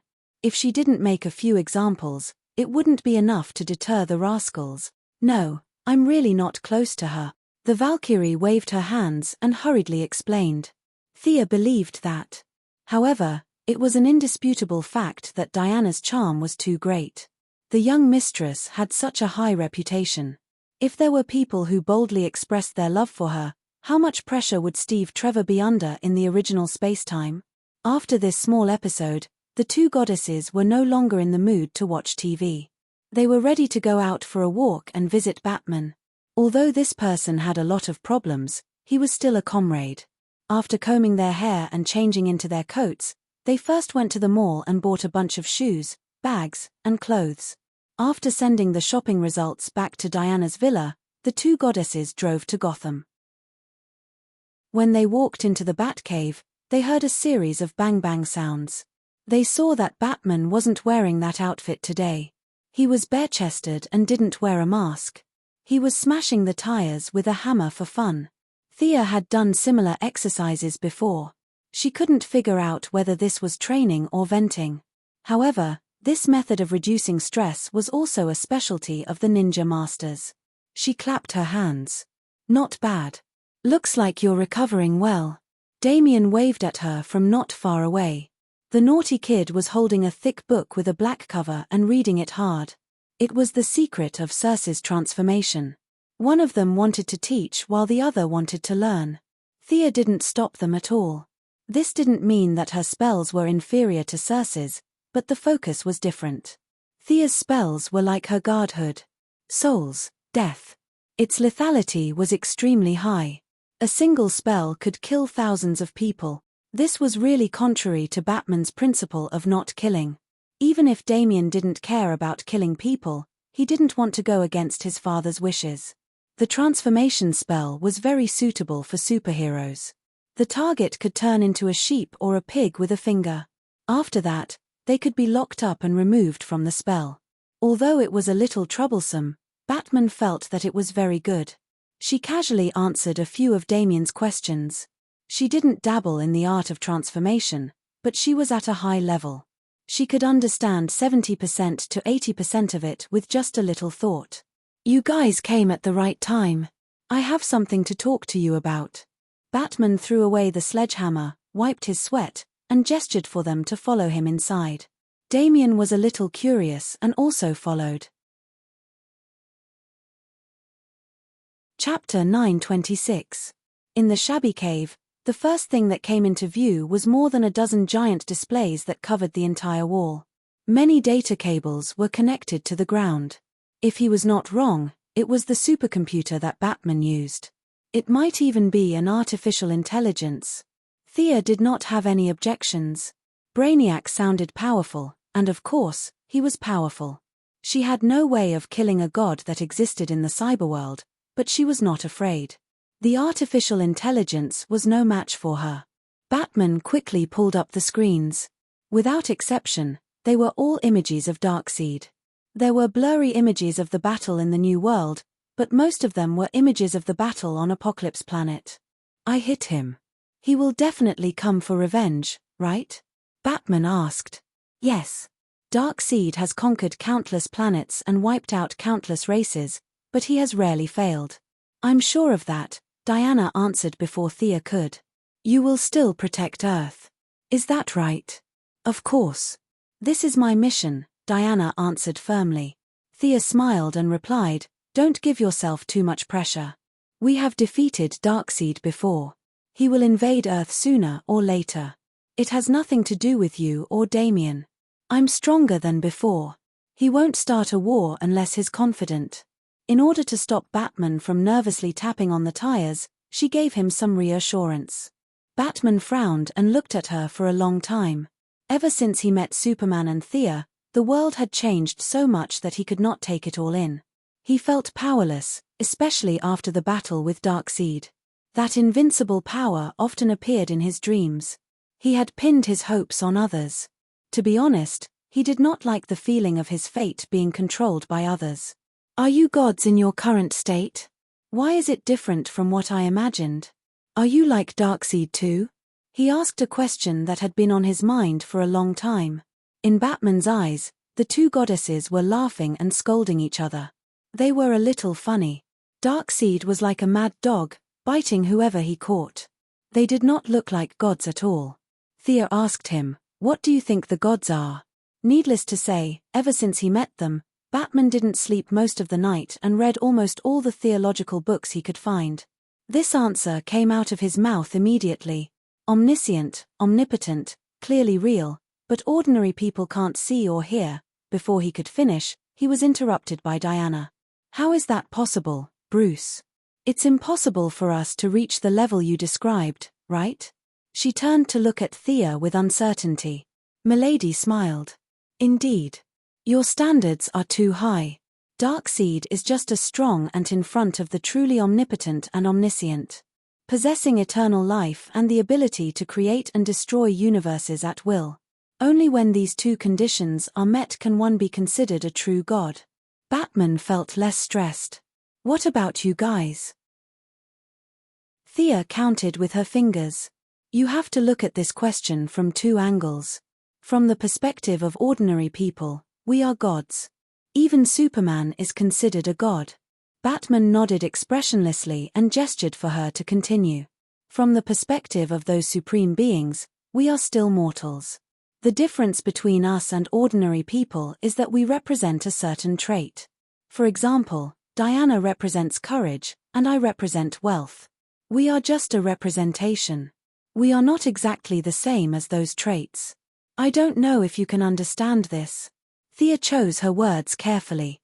Some of them were not accurate in English, so she mixed in some Chinese, French, and even some Arabic to describe them. Before he could finish his theology class, he was interrupted by the alarm in the Batcave. The sharp, ear-piercing sound made the two goddesses uncomfortable. Being in such an environment for a long time might cause them to have a nervous breakdown. The father and son were used to it. They quickly operated the machine, called up various satellites, and searched for images. Batman wanted them to leave, but the two goddesses did not. Instead, they found stools and sat down. Unlike Diana, who was not familiar with modern electronic products, Thea could tell that Batman's artificial intelligence was not weak. At least, it was not worse than Gideon's. The father and son only needed to input some basic conditions, and a large amount of search work was completed. Very good artificial intelligence. What's its name? Thea asked casually. Batman's expression was calm. After a few seconds, he answered, Brother One. You're terrible at naming things. Thea could not help but complain. Not far away, Damien covered his mouth and laughed secretly. Be careful of your artificial intelligence betraying you. It's best to add a few more locks, she said. Batman instantly became vigilant. After knowing Sia for so many years, she would never speak without thinking. There must be a reason for her words. He turned around and asked, "Why? What will happen?" "Your artificial intelligence will kill all the superheroes and destroy the world." "Do you believe that?" If it was an ordinary person, he would have denied it and said that everything was under control. He would have patted his chest and promised that there would be no problem. However, Batman was not an ordinary person. He had his own set of standards to identify danger. He did not even believe in himself, so how could he believe in artificial intelligence, a supervillain that appeared repeatedly in science fiction movies? "I believe that there is such a possibility. However, I have prepared several backup plans. The chances of it destroying the world are very small." Damien also heard their conversation. He lowered his little head and observed carefully. It was as if the computer would turn into a robot and start a massacre in the next moment. Things that can go wrong will always go wrong. If you're worried about something happening, then it has a high chance of happening. Murphy's Law. This is a psychological effect. It lacks data to support it. If this assumption is made, then there are too many sources of danger in reality. Batman's answer was not very certain. Thea decided to expose the big news. "You've seen the Council of the Time Masters. They dominate time. One of the timelines, to be precise, is 35 years later. Your artificial intelligence will cause the moon to crash into the earth and destroy all mankind. All the superheroes will be sacrificed and transformed into machines." Batman shook his head decisively this time. He glanced at his supercomputer. "How is that possible? Even you can't defeat a machine?" If Thea nodded and said yes, Batman was ready to pack up his supercomputer and throw it to planet Tianchi. If his supercomputer was so powerful, there was no need for him to stay up late at night to think about Darkseid. "I used the word possible. There is such a possibility. The future is full of uncertainty. It's hard to say if the future will turn into a dark apocalypse that we can't predict because of a small matter." Chapter 927. Diana and I don't just have to protect Earth and this universe. We also have to protect other parallel dimensions. We might not be there all the time. You going to Planet Apocalypse is an example. Thea almost said that with great power came great responsibility, but that was what she meant.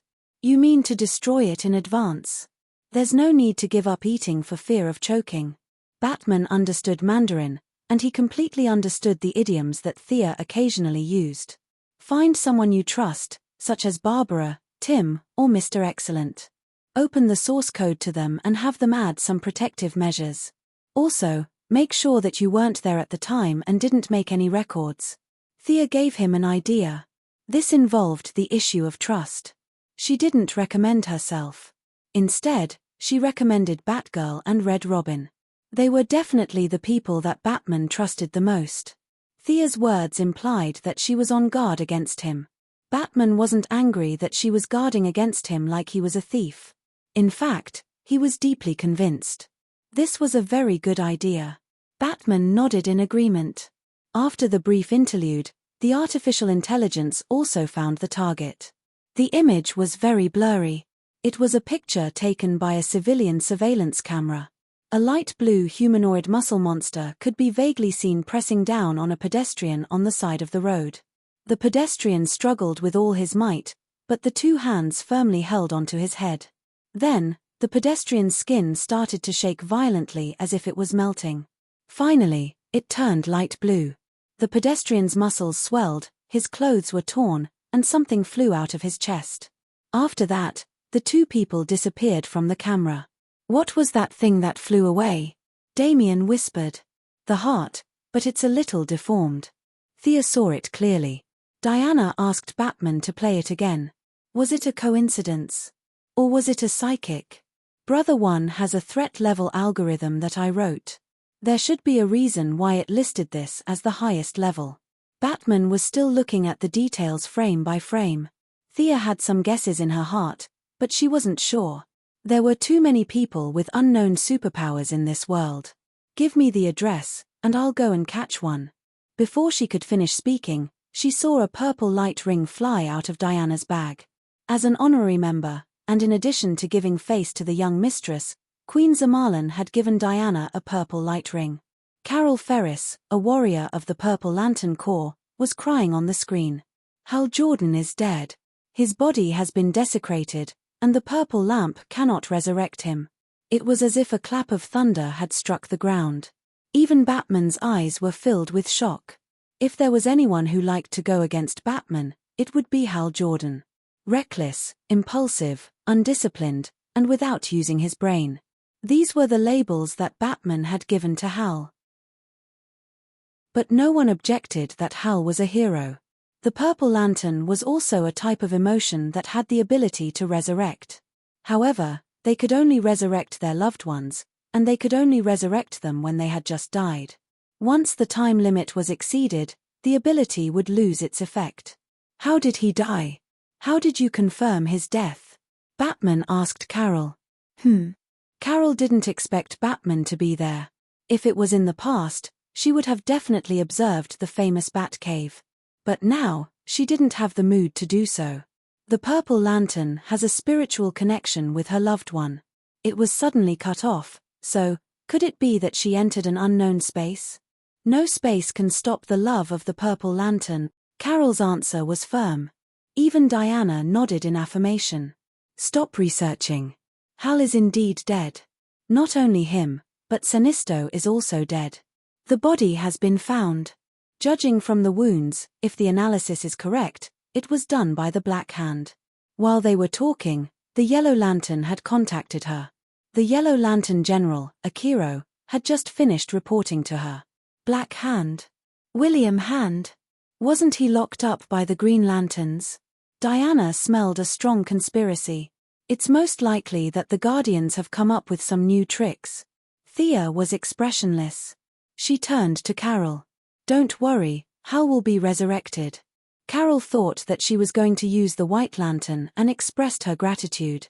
As for the after effects, she couldn't care less. Batman's lips moved slightly as if he wanted to say something. But in the end, he stopped himself. Even if he didn't consider the feelings of the main alliance, Hal should be resurrected based on his achievements. This was fundamentally different from resurrecting the relatives of heroes who had died. Thea didn't think too much about it. With the underworld in hand, it would be difficult to live or die. Unless Hal Jordan believed in those Greek and Egyptian gods, he must be strolling around the underworld. As for whether Sinisto had any extraterrestrial beliefs, she didn't know.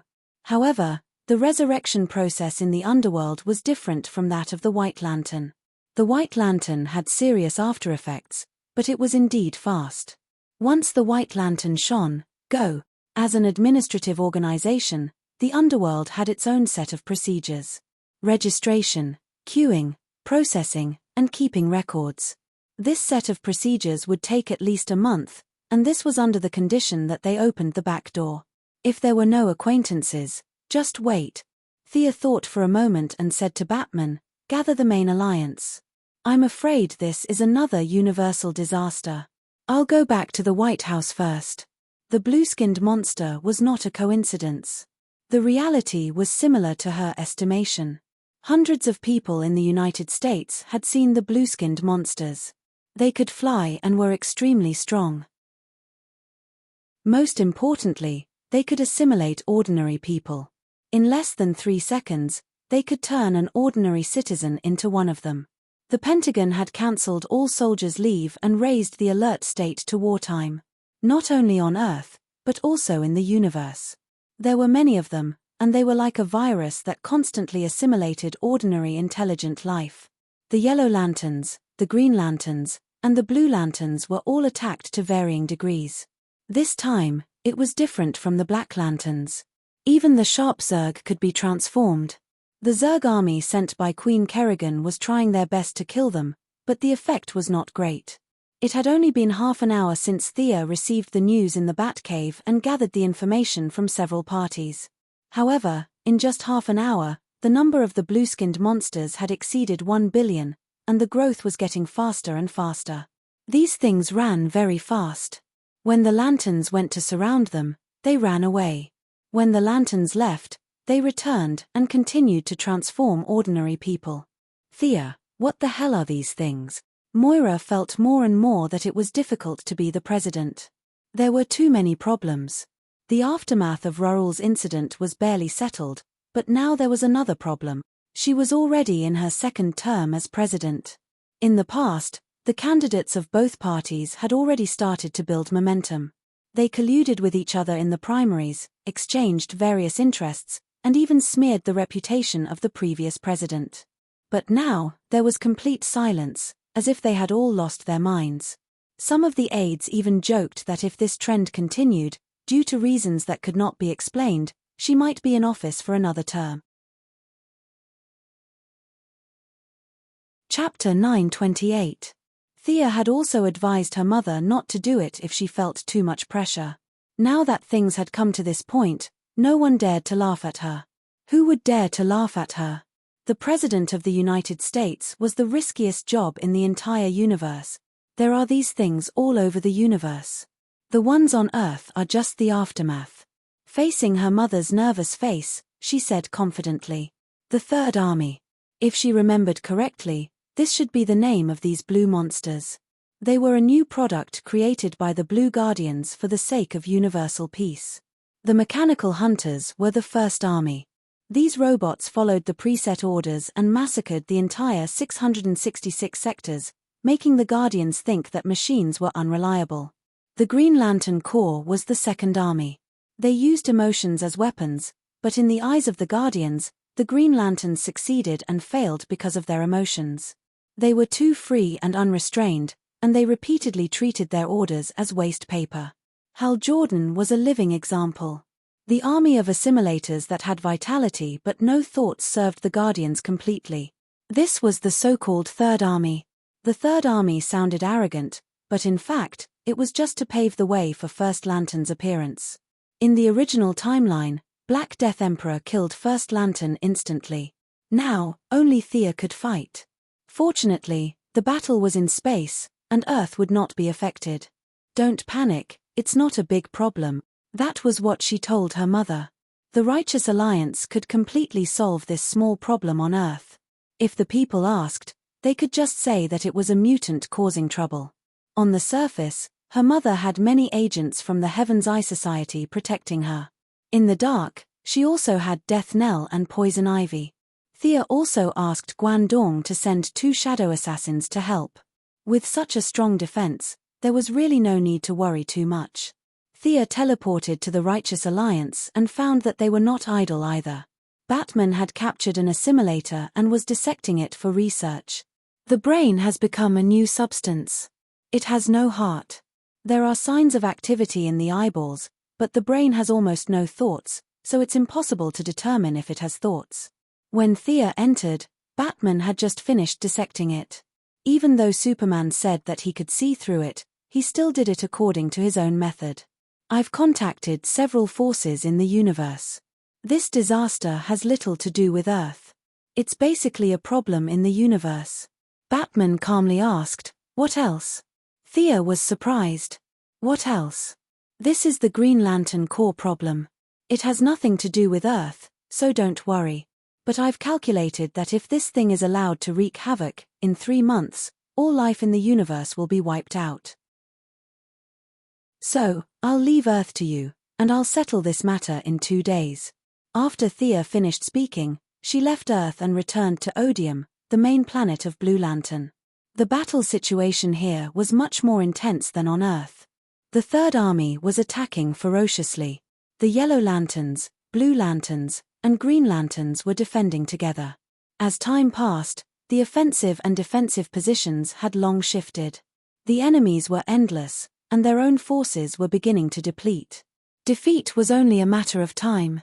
As she landed, a silent black ripple swept out. The Third Legion was like a group of toys.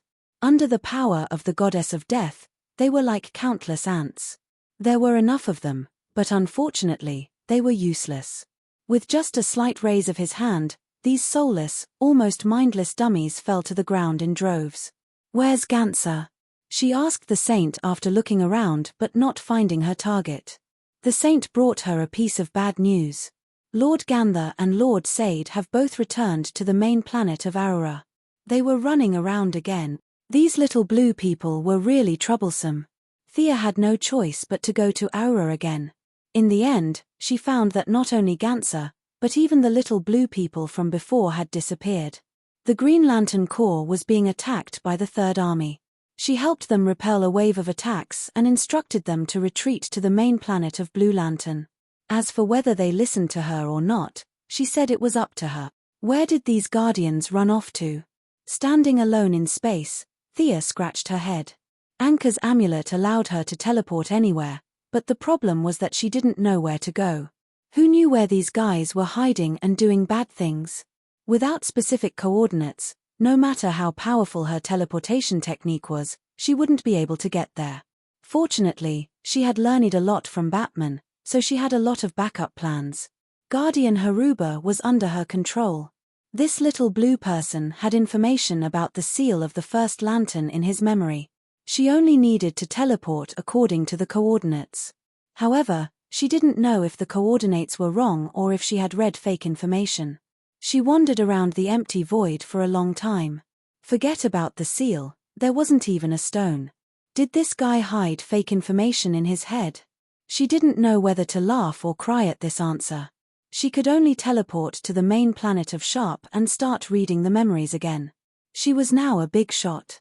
Her reading speed and ability were several times more profound. Soon, she found the problem.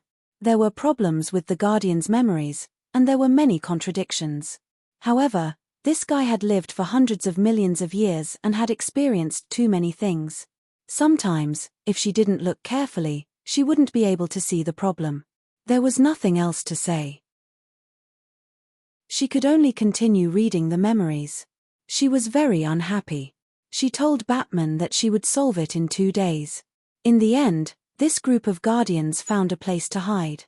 She couldn't hit the enemy even with her earth-shattering divine power. Needless to say, she was very depressed. No matter how unhappy she was, she had to take it step by step. She started reading the memories without stopping. At the same time, whether it was Earth or the main planet of Blue Lantern, a few battles happened. The Green Lantern ring was already a thing of the past to Thea.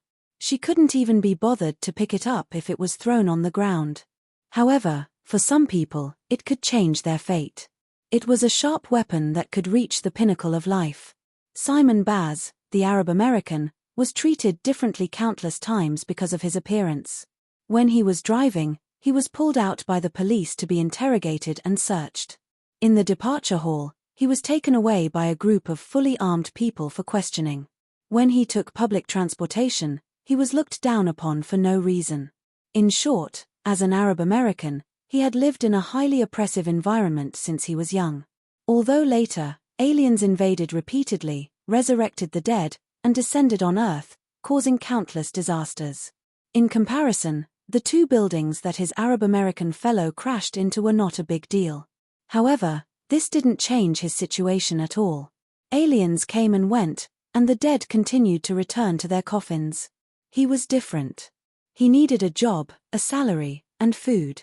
This guy was very unlucky. He casually stole a car, and after 2 minutes of fun, he was chased by dozens of police cars and several helicopters. During the chase, he learned that the trunk of his car was full of bombs. Just as the Third Army was wreaking havoc in the universe, the Pentagon was on the highest level of alert, and it quickly attracted the attention of all parties. The local garrison, the National Guard, the CIA, the FBI, the Heaven's Eye Society, the Alien Administrative Committee, and many other agents all came out to capture this unlucky guy. Chapter 929. The mothership arrived immediately. In order to take care of the military's emotions, Digger had now returned to the military ranks with the rank of colonel. After 2 years of experience, the next step would be to become a brigadier general. It could be said that Digger's fate was 1,000 times better than Green Arrow's in the original timeline. Take down the suspect. Wearing a long black trench coat, an eye patch, and his hands behind his back, Digger looked dignified. 5 individual mechas flew out of the mothership.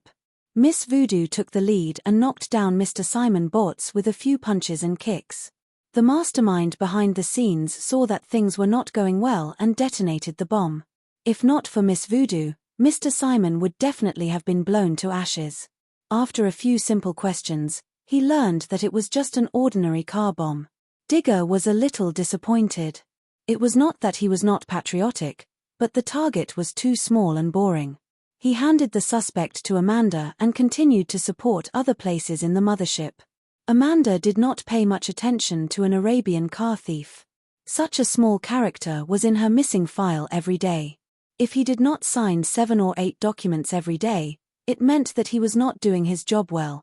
However, just as his subordinate finished interrogating him, a green ring flew over and took him away with a whoosh. Amanda was unhappy this time. Many years ago, when Abin Su crashed on Earth, it was also the ring that flew away and chose Hal Jordan. After that, the battle at Seaside City happened right under her nose. If it wasn't for Sia, Black Panther would have died. If Thea was there, she would have told Black Panther that this was the ring from back then. Honesty had not changed at all. Hal Jordan was sacrificed. His ring seemed to obey a will and returned to Earth and chose a new owner. Simon Botts was not taken far by the green light ring before he was intercepted by the Alliance. With his level, he could not beat a superhero, not to mention all the other superheroes except Thea.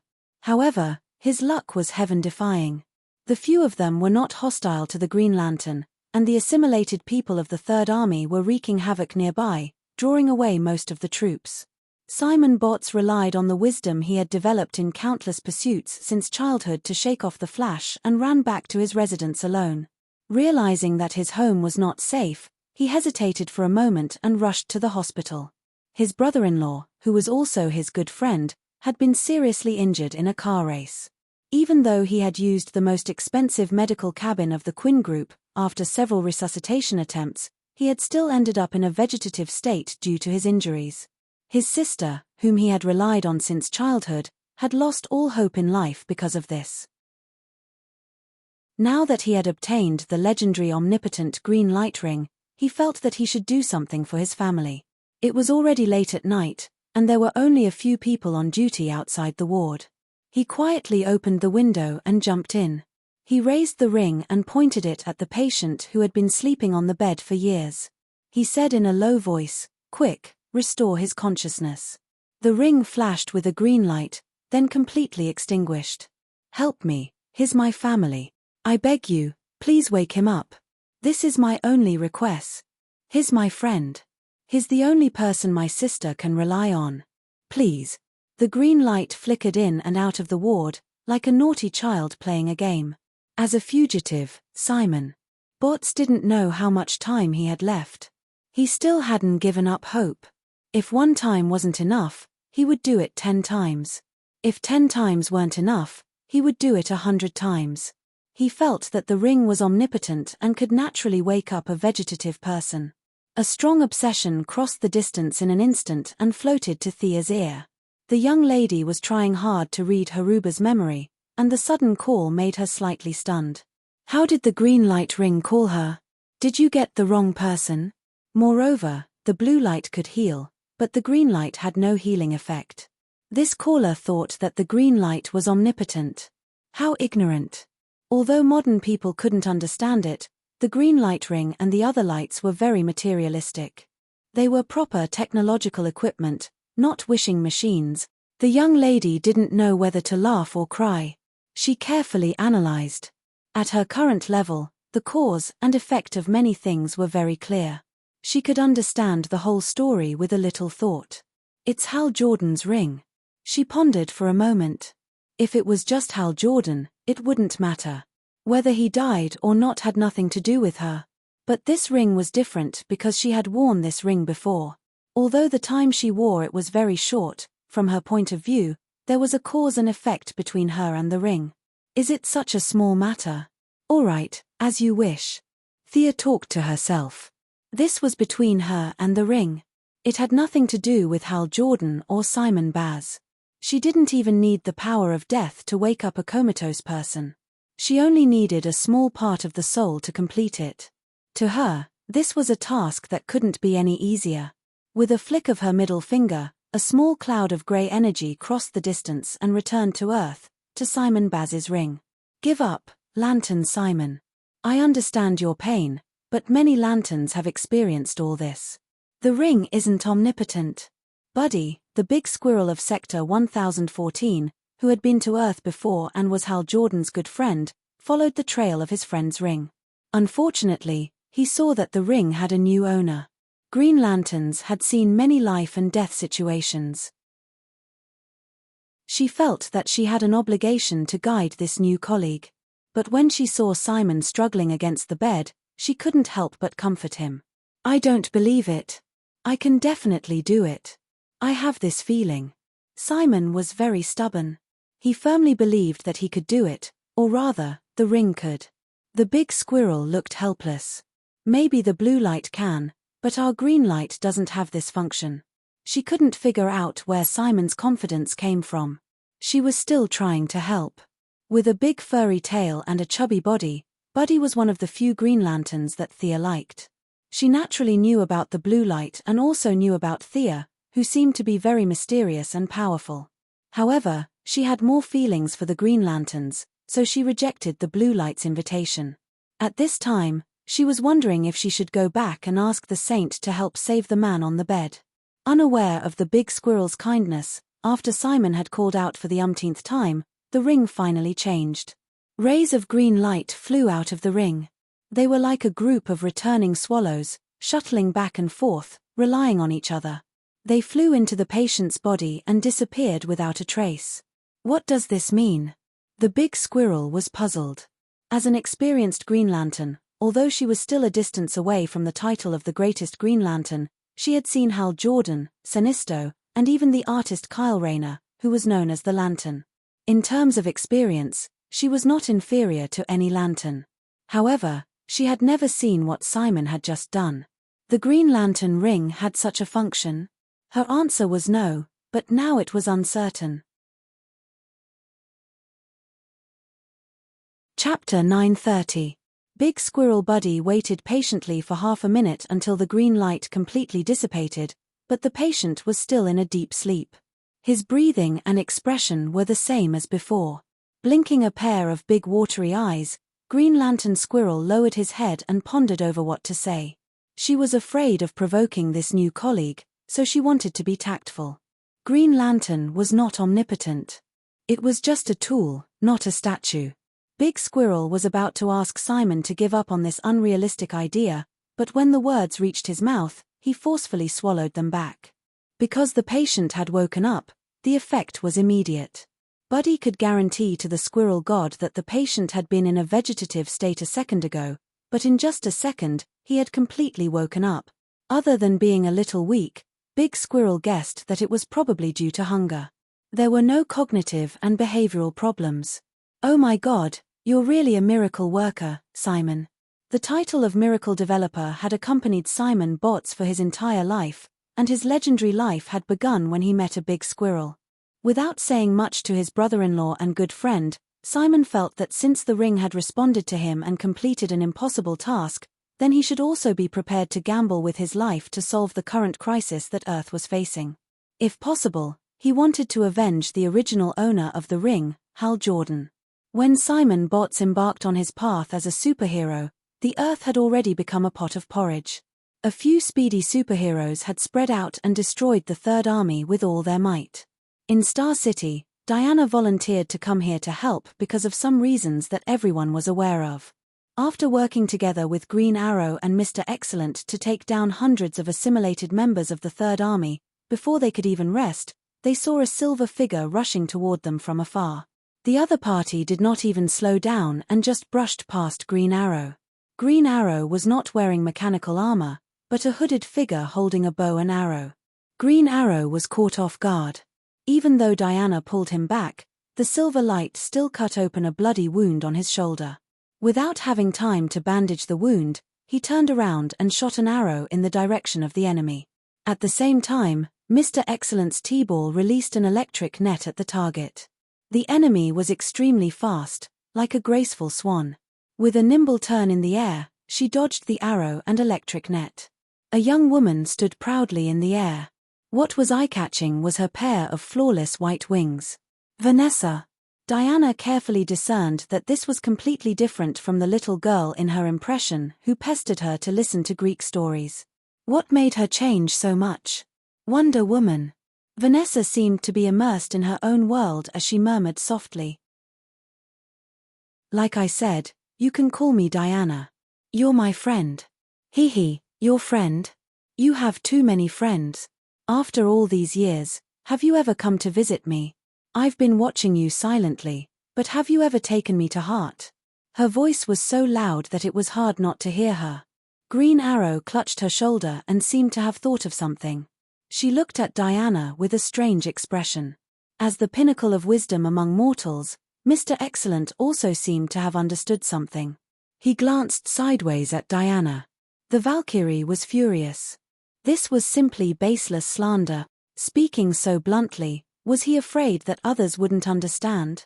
Even though she was used to saving face for others, she couldn't be vague about this issue.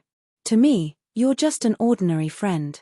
We have nothing to do with each other. I'm just a friend. Then what about Miss Quinn? Is she also an ordinary friend of yours? Seeing that his sister was involved, Oliver instantly drew his bow and prepared to attack. His opponent's attack just now was definitely aimed at killing him. He wouldn't show mercy. Thea Quinn is really a born noble lady. She has everything she wants. She has a lover, a family, and power. Diana, did you know? I was able to stand again because I used the Quinn Corporation's nanomachines, but I don't thank her. I hate her. I hate her to death. I hate you too. Mr. Excellent muttered to himself. Crazy, he muttered. His words seemed to have touched Vanessa's sore spot. She opened her mouth and a wave of ultrasonic waves surged out. Mr. Excellent's abilities were similar to Batman's. If he was prepared, he could kill 80% of his enemies. If he wasn't prepared and didn't have the luck of a main character, then he could only wait for death. Diana hurriedly stood in front of him. Circe could take all of her magic head-on, so this kind of sonic attack wasn't that powerful. Diana blocked all the attacks with one hand. You've changed.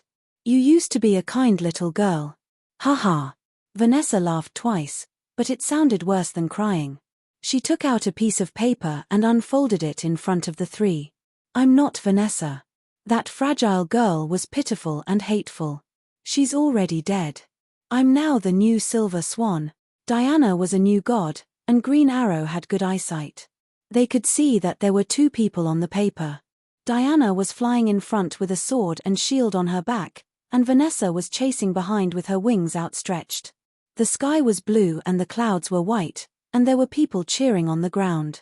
The Silver Swan tore the paper to shreds. It's all in the past. I want revenge on the Quinn family. They took everything from me. You're sick. Maybe we can help you. Oliver didn't think it was complicated. It was just a lunatic who loved Diana. This woman's obsession was too deep. She had come up with a bunch of imaginary things in her head. Even her daydreams had convinced him. He was prepared to take down the enemy, find a mental hospital, and throw her in for treatment. Diana had the same idea, but she had good intentions. It wasn't that serious on TV. In fact, it wasn't just her. Even Thea had admirers, but none of them were as crazy as Vanessa.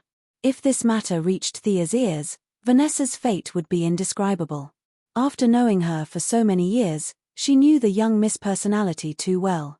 She would laugh in front of people and say that she didn't mind, but behind people's backs, she would definitely knock them out and throw them into a sack. Now that she had the underworld, she was even more powerful. Vanessa, you need help. Let me help you like back then. Diana said sincerely. A hint of struggle flashed in the Silver Swan's eyes. Unfortunately, the struggle quickly faded and was replaced by Scarlet. The Silver Swan's voice was trembling, but her tone was eerie, like an evil spirit that crawled out of hell. You all deserve to die. You took everything from me. I'll tear you apart. Silver wings spread out like a bird. With a thunderous sound, the silver swan flew past Diana and circled around to attack the black man, Mr. Miracle. F***CK. You're bullying me because I'm a pushover. Mr. Excellent didn't care about his image at all. He rolled lazily to avoid the attack. Chapter 931. On the other side, Green Arrow had already shot 3 arrows at Silver Swan. Diana hesitated for a moment. She could fight enemies without hesitation, but against a normal person, even a friend, she could not do it. Fortunately, her combat power was high now, and her attributes were superior in all aspects. With a casual glance, she found several flaws in Silver Swan. Her opponent was just a ballet enthusiast, and Green Arrow's archery was undeniably the best in the world. She dodged the arrows awkwardly, mostly relying on her high speed to dodge. Diana took 2 quick steps forward, and under Silver Swan's horrified eyes, she grabbed Silver Swan's ankle and dragged her down from the sky like a dead dog. Hold her down, I'll check. There seems to be a problem with the implanted device in her spine. Mr. Excellent looked more like a researcher than a superhero. His T-sphere contained almost all the common functions of modern technology. He quickly opened the operation interface, aimed at Silver Swan, and began scanning. I suggest you let her go. A short, middle-aged man wearing glasses walked out from the shadow of the building. The middle-aged man's hairline was a little high, but his aura was not weak at all. His head was held high, and he looked at them with a slightly scrutinizing gaze. Stop, stranger. Green Arrow drew her bow again and spoke first. Diana did not steal the limelight from him due to various considerations. The middle-aged man ignored the arrows, and raised his hands calmly, indicating that he was unarmed. I'm just a normal person, I don't have the ability to fly in the sky like you. Although he said it casually, the hostility toward superheroes in his tone was very obvious. Let go of Silver Swan, unless you want to see Star City turn into a sea of fire. By the way, the remote control is with my companion. If I don't return in a minute. The middle-aged man's tone was relaxed, but his eyes were cold. Oliver looked at Diana. He hoped that the Valkyrie had some supernatural ability to defeat this middle-aged man, and then subdue the companion he spoke of. He's just a normal person. He has no abilities, no magic, and no technological equipment. Diana first observed the middle-aged man. At her level, there were many things that could not be hidden. But I can't see if there are any enemies around me. There are many things that Thea can do that I can't. Diana was a little depressed at the mention of this. She was a very pure warrior, and she had only started learning magic recently. He was good at lifting buildings and towing ships, but it was difficult to find an enemy in a residential area with complicated terrain. Without the super speed of the Flash, Superman's X-ray vision, and Thea's time stop, Diana can smash a planet with all her strength, but her searchability is really not strong. Why are you threatening us with the safety of Star City's citizens? We don't even know each other. Diana tried to find some clues from the enemy's words. The other party was not fooled at all. Let go of the Silver Swan, madam. You should go find the bomb. That's what a hero should do. Why are you doing this? Don't you know that Earth is facing a crisis now? The Righteous Alliance was eliminating the Third Army on a global scale. She really did not expect someone to cause trouble at this critical moment. Did these people think that the Third Army would let them go? Madam, you have your duty, and I also have my mission. I don't care how many people will die on Earth, but let me remind you that there are only 30 seconds left. My companions are watching me from afar. If my freedom is restricted, then Star City will become a sea of fire. Call a few more companions, I have installed 6 bombs. Diana had no choice but to let go of the Silver Swan. The Green Arrow used a skateboard, and Mr. Excellent's T-ball had the ability to fly. The 3 of them split up. Diana called the Flash and Felicity, who were also in Star City. The other party's installation was very obvious and did not hide at all. The 6 of them searched the city and quickly removed the bombs. When the dust settled, the middle-aged man and the Silver Swan were long gone. The identity of the Silver Swan was not difficult to find, but the identity of the middle-aged man was a question that lingered in their minds. Felicity quickly used the Quinn Corporation's database to search. Whether it was the medical cabin or the cooperation with many government and military departments, the Quinn Corporation's database was the richest in the world. In the beginning, when faced with the attacks of hackers from all over the world, the hundreds of network experts that Felicity had gathered could not withstand it at all. Later, Thea had to open up some artificial intelligence access to the corporation's network department to resolve the crisis. The huge satellite and database data were compared. The middle-aged man did not jump out of a crack in a rock. His identity was quickly found out. Caden James, a very famous hacker. I once imitated, I should say I used a small program that he wrote. Felicity was still joking. She was not familiar with the Green Arrow in this time and space, but she still knew her. Even though she had been on land for many years, she was still exuberant when it came to her old job as a hacker. Why is she looking for trouble with us? Diana also knew Felicity and knew that she was Thea's good friend. This question stumped everyone. The Flash, the Atom Man, Felicity, and Mr. Excellent, who came to help, split up to investigate. Caden James was recently arrested by the Heaven's Eye Society for the crime of endangering national security. Felicity had more contact with the military and the government, so she was the first to find a clue. 10 days ago, a sum of $30 million was transferred to his account. The Atom Man, who had a close relationship with many banks, followed closely behind and found clues. 13 days ago, he was rescued from the Heaven's Eye Society by a person single-handedly. The Flash also found something. He enlarged the image on the screen. A tall man wearing purple soft armor and a white cloak held 2 samurai swords in his hands as he moved about freely. The Heavenly Eye Association's trained agents didn't have the ability to fight back at all as they were slaughtered like chickens. Following that, the purple-robed man took Caden James and left. This guy should have been nearby just now. He's Caden's partner, right? His martial arts are so strong. It's hard to believe that he's an ordinary person. The 2 big shots, Diana and Oliver, were not good with electronic devices. They could only watch from the side. To be able to beat Nightwing without using a bow and arrow, Oliver was more than qualified to call himself a martial artist. Even though his learning process had been honed by being beaten up and had characteristics that could not be replicated, his insight was commendable. According to Thea's joke, her brother had a pair of civilian version of the Sharingan and was born with great dynamic vision. At first, he was weak and had no one to teach him. He basically relied on these eyes to learn his martial arts while he was being beaten. Chapter 932.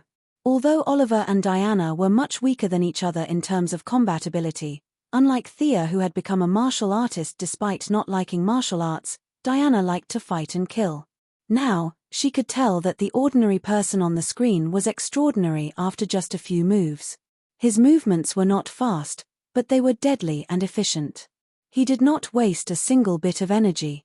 This person had already used the ingenuity of his moves to the extreme. She had long heard that Guandong was the #1 assassin in the New Gods and was skilled in hundreds of millions of combat skills. Later, before going to the Batcave, she casually heard that he had been recruited by Thea. She did not hesitate to call him over for a spar. The result was awkward. He suppressed his strength and competed purely in martial arts. Diana was no match for him even when Guandong went easy on her. The Greek combat skills she was so proud of were easily broken by him. Now that she saw this incomparably powerful earthling, she secretly compared him to Guandong. Unfortunately, she could not determine whose martial arts were better. Prometheus. This guy is very famous in the assassin world. I don't know why he's with Kane. Mr. Excellent and Batman hit it off, so he could access some of the information on the Batcave. He quickly found Batman's description of this person.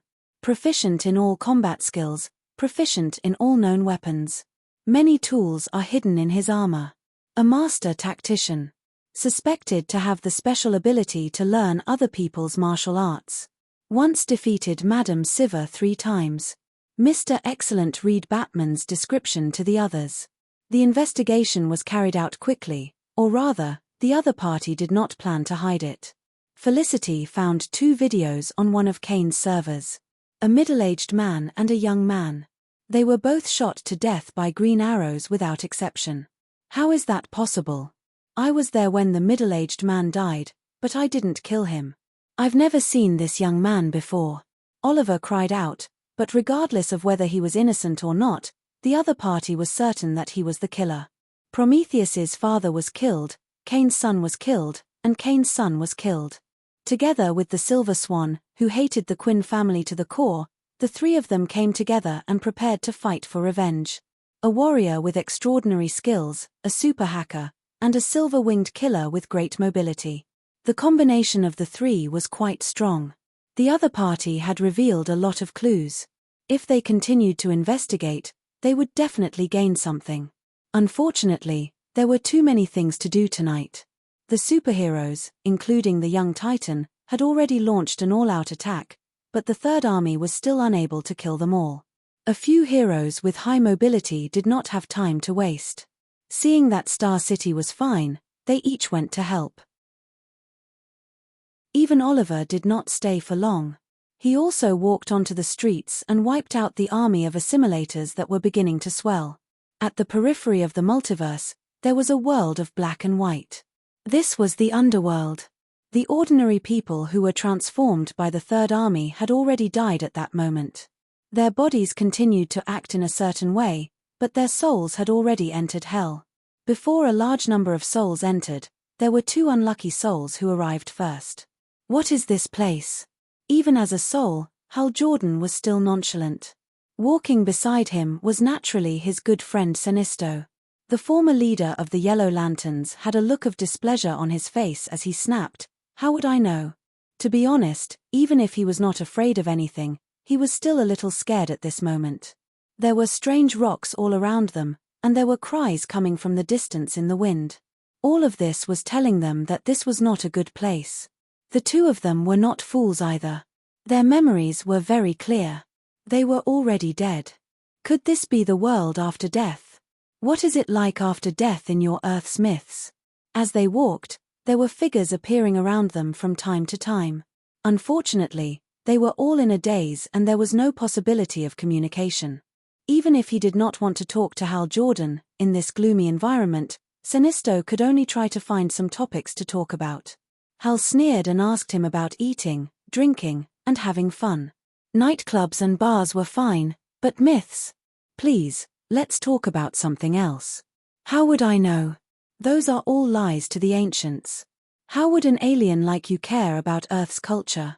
Hal looked at him as if he was a retard. Sinisto almost punched him.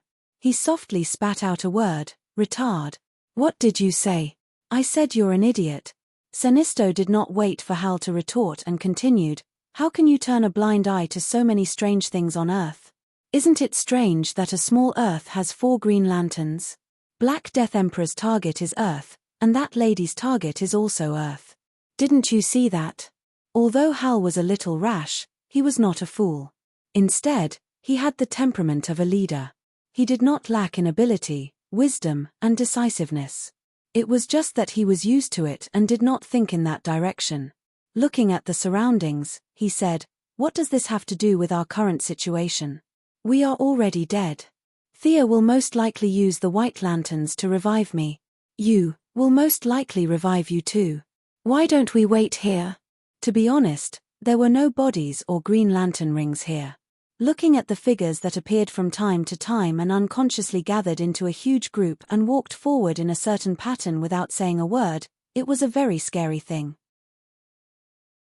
Sinisto's principle was to not ask for help, especially when he was still thinking about taking back the Yellow Lantern Corps from Thea. He did not want to owe her a favor. At that moment, he was in a dilemma. Should he flatly refuse her resurrection, or should he accept it with lowered eyebrows? This question troubled him. Get down. Sinisto was a little stunned.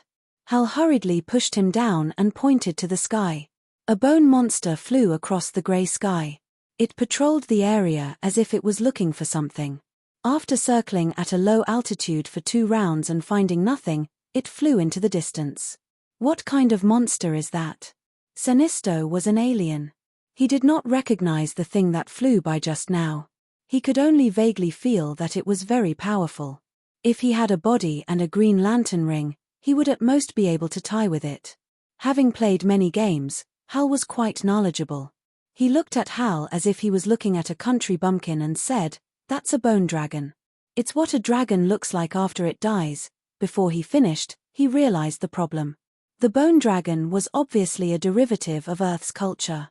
It was understandable that he came here after death, but what about Sinisto? His Kaluga was tens of thousands of light years away from Earth. The two of them continued forward in confusion. Not long after, they finally met someone they knew, or rather, someone they knew. A certain Green Lantern had joined their team. Everyone was dead, and there was no fight between the Green and Yellow Lanterns. Since they were in an unfamiliar environment, they naturally had to go together. Hal's doubts grew. This Green Lantern was even further away from Earth. Could it be that the area they were in was the common home of all the dead in the universe?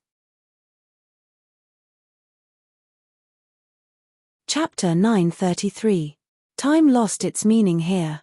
They didn't know how long they had been walking, but the group slowly expanded. A new Yellow Lantern, a Green Lantern, and a Blue Lantern had joined. They had all died after Hal and Sinisto. From their narration, Hal also learned about the Third Army and realized that it wasn't a coincidence that Black Hand had attacked him and Sinisto. Unfortunately, he was already dead. Other than cursing at the Guardians, he couldn't do anything else. Not all lanterns could maintain their sanity and blend in with the group of souls. They followed the group and walked along the dirt road. As for what awaited them ahead, no one knew. It was their first time here. The sound of horse hooves rang out beside them. Even though he told himself to keep a low profile, Hal couldn't help but look up. The eyes of the knight on the horse glowed. They looked at each other and realized that the other party was still conscious. The knight was stunned at first, but then he suddenly thought of something. He raised his left hand gently, and the group that had been moving forward since ancient times stopped in unison. The knight lowered his hand as if he had done something insignificant. He took out a piece of parchment from behind him and looked at Hal's face carefully. "Is this you?" The appearance of a skull was similar to that of a living person. In fact, it was the same the other way around. The knight wasn't very sure and could only ask Hal for confirmation. It was a piece of yellowed parchment that looked like a wanted poster. Hal's face was on the paper, and there was a number at the bottom that looked like a bounty. This thing was very similar to an anime that Hal had seen on Earth about pirates. The big pirates in the anime were all wanted posters like this. The undead knight's eyes didn't have any ruthlessness or ferocity. It was as casual as meeting a neighbor at the stairs and chatting casually.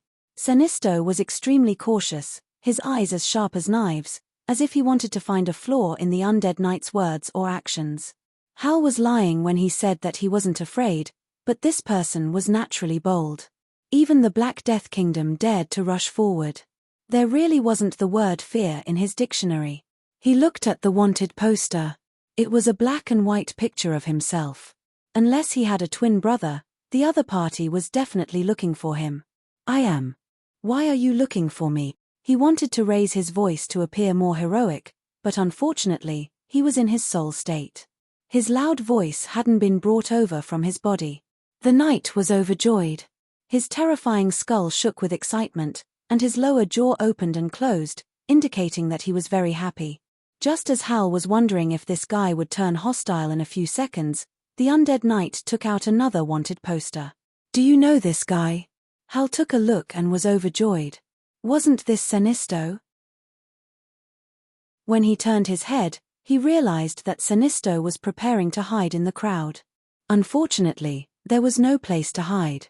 With the thought that if he was unlucky, others wouldn't have it easy either, Hal immediately pulled out his old opponent, indicating that this fellow was Sinisto. The undead knight took the image and compared it with the two of them for a long time. In the end, he shook his head. He could not be sure. The knight wasn't an earthling when he was alive. After his death, he went through a selection process and rode on this strange thing called a horse. His duty was to patrol the underworld every day. Now that he was searching according to his superior's orders, he couldn't find any similarities between these two guys and the ones in the image. He sighed and said in an uncertain tone, "Let's go. Follow me to see my superior." Hal and Sinisto wanted to resist, but without a body, the two of them had no fighting strength. Seeing that the other party's attitude was rather amiable, they knew that there was no benefit to falling out with him. They could only obediently follow him. They waved goodbye to the few extras. No one could tell whether it was a blessing or a curse. The two of them followed the knight to another small path. After walking for an unknown period of time, they stopped in front of a huge shrine. When they entered through the side door, Hal saw a huge stream of people lining up to enter in an orderly manner. As they didn't enter through the main door, they didn't see the huge statue of a certain beautiful lady in front of the main door. They had worried for nothing.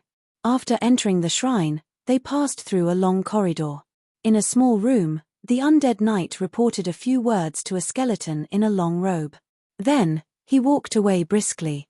The eyes of the skeleton in the long robe glowed. He also took out 2 wanted posters and looked at them. Without saying anything, he gestured for them to wait here before pushing open the side door and walking out. The two of them looked at each other and lost interest in bickering. There was no heartbeat or footsteps here. It was so quiet that it made them feel uncomfortable. However, their souls were stronger than the average person. They searched the room but didn't find any clues. They left alone. In the end, they didn't dare to leave. In the end, they leaned against the door and listened to the commotion outside. In the empty hall, there was only one voice echoing around. The two of them were a little far away and could only hear some words intermittently. Hammy, merit, return to the human world. Budisha, useless. Take him away. Alia, life, excellent. Go to heaven or return to the human world. Let her choose. Take her down. The voice passed the judgment very quickly. They only listened to a few sentences, and more than 10 sentences were carried out. Most of them were useless. Only a few could return to the human world. Very, very few could go to heaven or hell. Sinisto didn't understand these terms. Although Kaluga couldn't compare to Krypton, it was still a planet with a technological civilization. All myths and legends had disappeared thousands of years ago. Although Hal was unconventional, he was still an Earthling and wasn't unfamiliar with heaven or hell. He was just curious about this place. Did all the life in the universe come here? Was it a good thing or a bad thing that he and Sinisto were treated differently? The 2 greatest Green Lanterns muttered in their hearts. Time passed very slowly. They were like criminals waiting to be judged. The Flash had once told Hal about his experience of being sentenced to prison. At that time, Barry felt that every day was like a year. After that, he looked at his watch all the time in prison. That feeling of confusion of doing a lot of things, but in the end, only a second had passed. Hal finally experienced it today. He once mocked the Flash because of his super speed. Now, looking at himself, he wasn't much stronger. He could only sit and wait. Calm down, Hal. It shouldn't be a bad thing. Sinisto looked at him scratching his ears and cheeks like a monkey. He felt embarrassed and couldn't help but scold him coldly. Before Hal could refute, the door was pushed open. A voice with a hint of mockery entered his ears. It really isn't a bad thing. Green Lantern Hal Jordan, I've heard a lot about you. A middle-aged man in a dark suit walked in.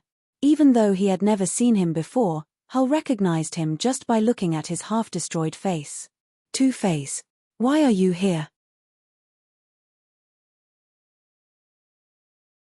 Chapter 934. Hal looked left and right. Was he not dead? This was somewhere in Gotham. Everything before was fake.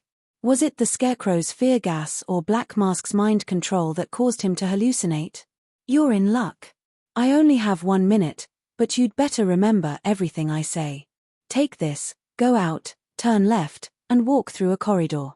After that, you'll be in the 3rd room. Line up and go through the procedures. After saying that, the two-faced man handed each of them a slip of paper. What the hell? Hal took it and looked at it quickly. The handwriting was beautiful, strong, and extraordinary. Even if he wrote like a dog, he could tell the good from the bad. However, he could not understand the content at all. It was a font that he did not recognize. While he was in a daze, his soul automatically read the content as if he was breathing or drinking water.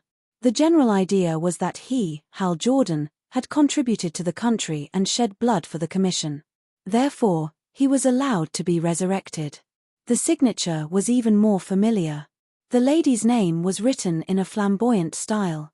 It was hard not to recognize it.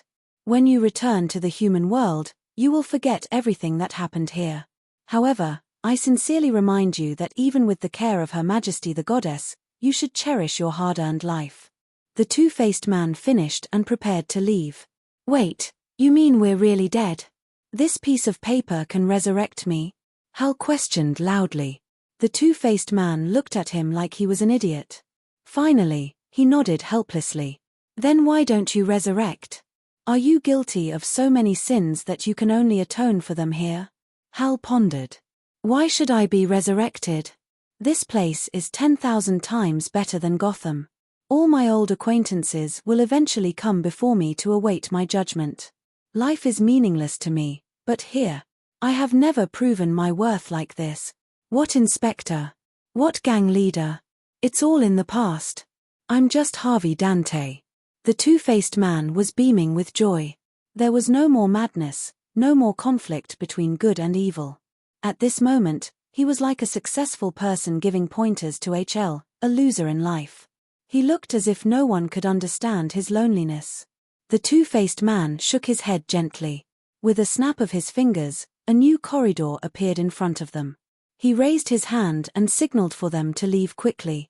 The two of them had no choice but to walk forward. Who is this fellow? Sinisto whispered to Hal when they were a distance away. Maybe he was an Earthling when he was alive. Hal was not sure if this guy was the two-faced person he knew. Submit the application, line up, wait for the review, register, and finally get approved. There was a huge process involved. After all, reviving a person was a big deal.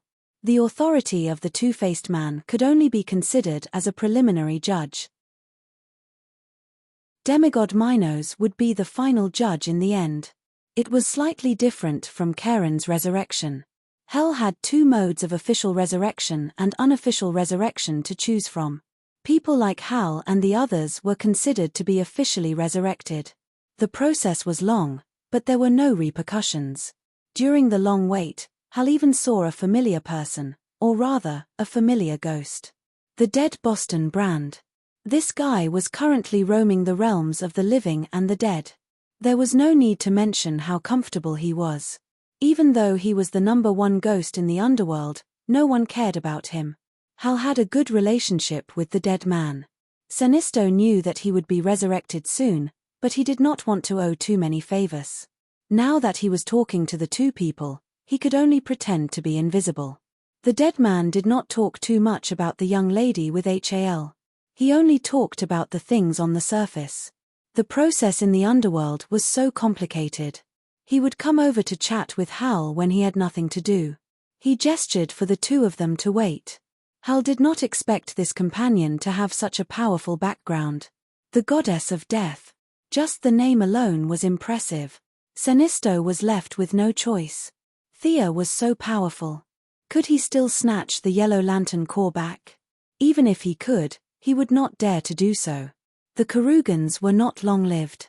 He would still end up in her hands. Even if he succeeded in seizing power, the consequences would be too severe. The two greatest Green Lanterns were killing time in the underworld. They silently criticized the underworld for its low efficiency while eagerly waiting for their own resurrection. At this moment, the physical world was already in chaos. The Guardians absorbed the power of the First Lantern and used their own cells to create assimilated people. Then, they all disappeared. Before they left, they even kidnapped Ganthicide, who came to question them. Thea killed a batch of assimilated people who attacked the main planet of Aurora. However, they could not stop the assimilation speed of these things. In less than an hour, a larger wave of attacks came. The Night of Darkness destroyed the outer defense of the planet. A few guardians with sores on their heads and pus on their feet did not repair it for half a year. The Third Army that came like a tide caught the Green Lanterns off guard. Several important facilities were lost one after another. If not for Thea's timely arrival, they would have been destroyed. Now that they were facing a larger attack, they could only choose to retreat. Retreat to the main planet of the Blue Lantern Corps. Retreat quickly. Let the new medics go first. The reserves are an important supplement to the Green Lanterns. John, protect them. Kyle Rayner's limelight was stolen by the young lady in this time and space. However, his light was still as bright as the stars. That was to say, the Guardians had run away. Otherwise, he would have been the greatest Green Lantern. Guy Gardner and John Stewart, two of his fellow countrymen, although they entered the profession earlier than him, their achievements were not as good as his. The Green Lantern ring that Ganther had forged for him, coupled with Kyle's abundant emotions, the combination of the two would allow him to fight against countless enemies by himself. The Green Lanterns were quite experienced in evacuating the main planet of Aurora. After all, it was less than half a year after the Night of Darkness. They methodically covered the recruits and slowly retreated to Aurora. Along the way, the Blue Lanterns, Yellow Lanterns, and Green Lanterns continued to provide support. In the end, Mogo, a self-conscious baby tooth planet, directly joined the battle. With the help of the Blue Lantern, a blue light with a diameter of hundreds of kilometers swept across the sky. Hundreds of millions of pursuers of the Third Army were wiped out. Kyle, please come with me. Her Majesty the Goddess is looking for you.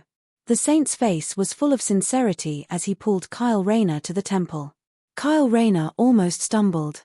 He and the Saint had a very good personal relationship. Both of them were very emotional people. As Kyle's official girlfriend, Solanik, the daughter of Sinisto, even suspected that there was more than friendship between them. Slow down, Saint. I just finished a big battle. The Goddess has been waiting for you for a while. Please believe me, it's really urgent. Kyle was even more embarrassed when the Goddess was mentioned. He had the same thought as Batman. Was Thea a goddess or a human? She was a goddess, but she stayed on Earth every day. She went shopping from time to time and made headlines. Although she was a human, the Saint worshipped her to the point of prostrating himself before her. He would often pay his respects to her. Chapter 935. It was difficult for Kyle to determine whether the relationship between the two was that of colleagues, superior and subordinate, or the relationship between a god and a believer like the Saint. However, the situation was critical now, and he could only bite the bullet and pay his respects. Along the way, the Saint was still talking about Thea's miracles. As someone born in a free and democratic country, Kyle Rayner's heartfelt admiration for his good friend was not a matter of joy or anger. It was a personal choice. Everyone had their own way of living, and he had no right to interfere. However, he would not kneel to a living person. Distance creates beauty and faith. When one was too close, one would naturally lack respect. Now, even if Thea rebooted the entire universe, he would not bow his head to her. This had nothing to do with personal feelings. It was completely the nature of modern people. Hi. Kyle looked at Sia, who was in front of him. She was wearing a checkered shirt and jeans. She looked no different from the way she was dressed on Earth. Compared to the Saint beside him who was directly bowing to him, he could only greet her without any awkwardness.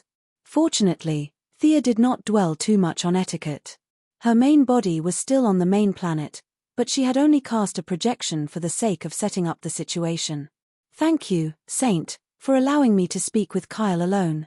The Saint didn't say anything and walked out in a very pious manner. Don't be nervous. I have many things to say today. Mr. Rayner, please take a seat. Thea gestured for Kyle to relax. She had done a lot of mental preparation for today's conversation. It was not for the current situation, but for a deeper purpose. We don't know much, but we both come from Earth. I protect Earth and the universe. Everything is fair. In order to obtain more power, I can only go to a higher position. She made a very sacred opening statement. Kyle nodded to show his approval. Compared to Thea, He was a new superhero who couldn't be more new. The universe is vast.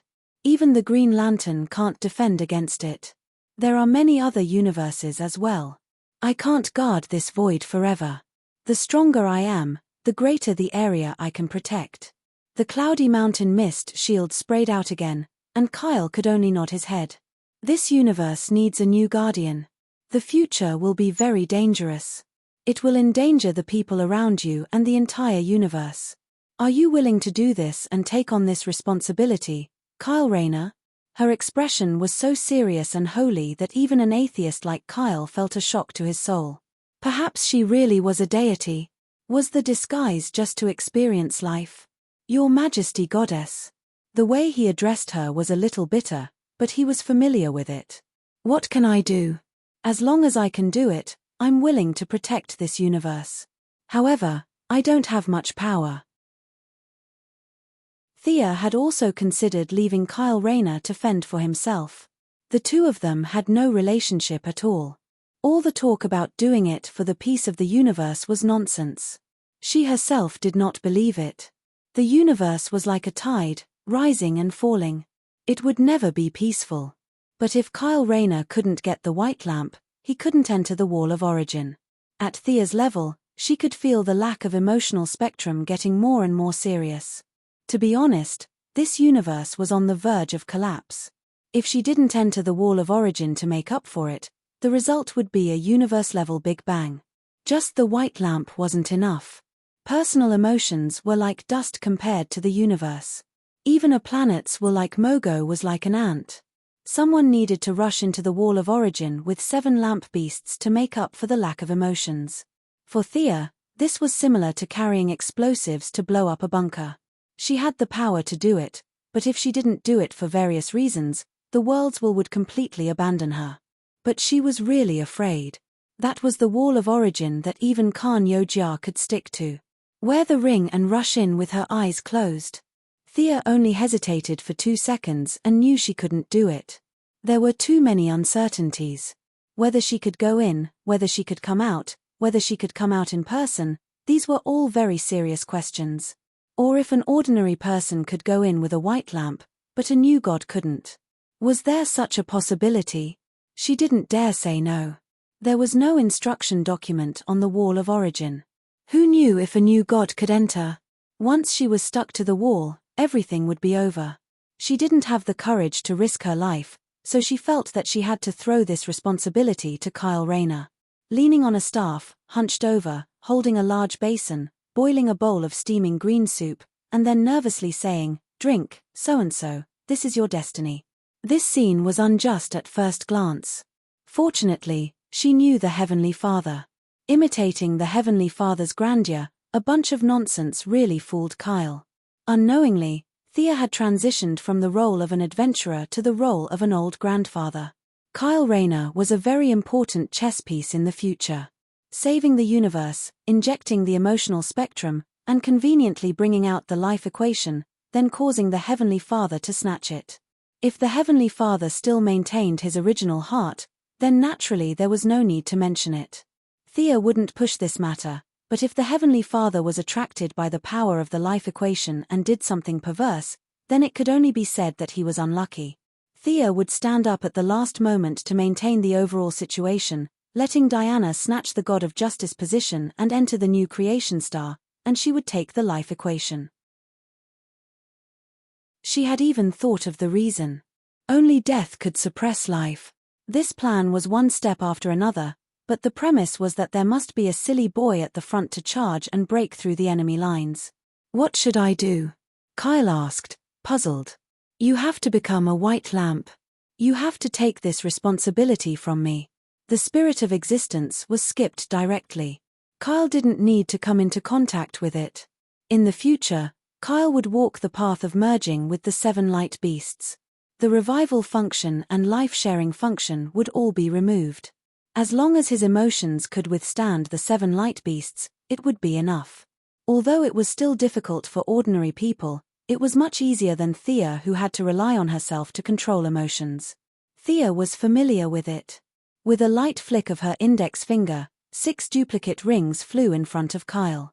Except for the orange lampler fleas, who was unwilling to be suppressed by her and took 2 more seconds, the other rings came willingly. The 6 rings were reversed and turned back into emotions. 6 huge light doors appeared in front of Kyle. Go in. Each door represents 1 emotion. When you have grasped all 7 emotions, use your own courage to adjust them. The flow of time between the 2 worlds is different, so there is no need to worry about the outside. If you are ready, then enter the door now.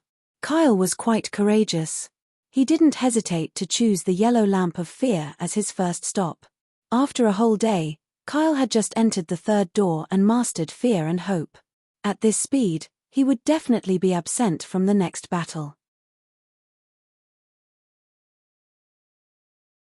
Chapter 936. Kyle Rayner was born with an abundance of emotions. With Thea's help, she would teach him some tricks from time to time.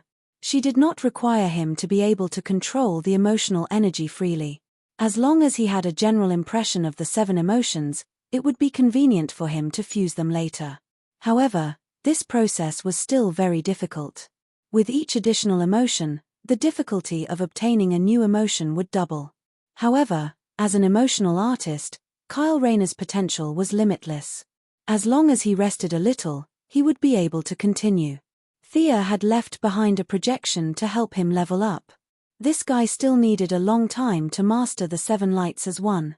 He would not be able to make it in time for the Battle of the First Lantern. In fact, it would not be of much use even if he did. Her request for Kyle Rayner was to successfully fuse the 7 lantern beasts before the big event of Lights Out.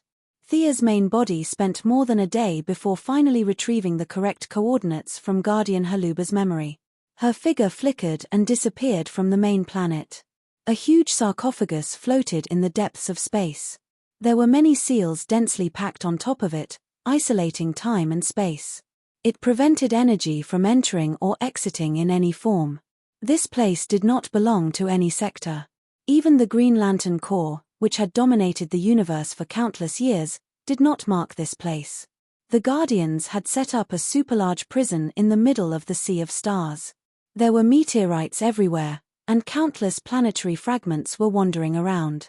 Even the most advanced detectors could not find this place. However, the sarcophagus had been opened, and 2 groups of people were facing each other. 4 Guardians who had escaped from the Black Death Emperor were discussing something in low voices. Although Ganthaseed was still struggling, he was tightly bound by energy chains. 2 energy pipes passed through the 2 of them and connected to a colorful lantern not far away. A tall figure with a 7-colored glow could be faintly seen in the lantern. He was roaring at the Guardians. On the other side of the lantern stood 8 short men. They had blue skin and were a meter tall. All of them indicated that they were of the same race as the Guardians. However, their clothes were tattered like refugees. The leader of the group was an old man whose beard almost reached his feet. Are you crazy? Wasn't sealing the first lantern a joint decision? His energy is too dangerous, it's an uncontrollable factor. The big-headed Guardian, who had spoken to Thea several times, was expressionless at this time. He glanced at First Lamp, who was still trapped in the lantern, and slowly said, "Everything is for the peace of the universe. Emotions are the source of the turmoil of the universe. Because of greed and anger of life, it triggers the courage to resist. All of this is a cycle. Only by breaking this cycle and eliminating the emotions of all life can the universe usher in true peace. As the First Lantern Guardians, your duties will end today. Come and join us." Nonsense. You are insulting our sacrifice and perseverance for hundreds of millions of years. You made us guard this prison for hundreds of millions of years, and now you are saying that everything is wrong. You don't deserve to be a guardian. You have lost your nature in power, the blue man with the long beard retorted loudly. My brother, you're wrong. Could it be that you still haven't seen the truth? Life is equal. They have the right to decide where they go. The guardians shouldn't interfere.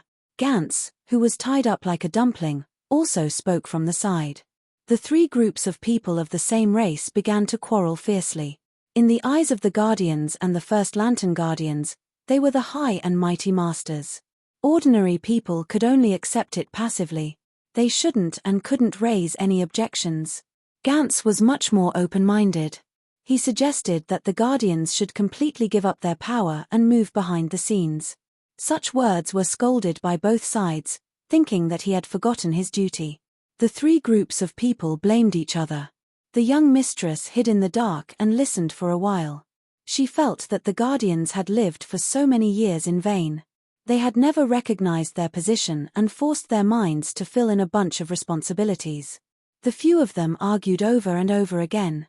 In fact, whether the universe was destroyed or not had nothing to do with them. You guys hid so well. After doing so many bad things, aren't you afraid of going to hell? Thea calmly walked out of the void. She first opened her eyes to look at First Lantern. The result was not bad. This guy was not strong. He was even weaker than Lady Styx. However, she also knew that he had lost his ring. Plus, he had been imprisoned for billions of years. Now, he was used as a battery to power the Third Army scattered all over the universe. It was already very good that he still had such strength after all that. We're doing this for the peace of the universe. This shouldn't go against the new god's mission, said the big-headed guardian whose name Thea didn't know. Purely from the perspective of death, that was indeed the case. The world of death didn't need emotions. Ridiculous.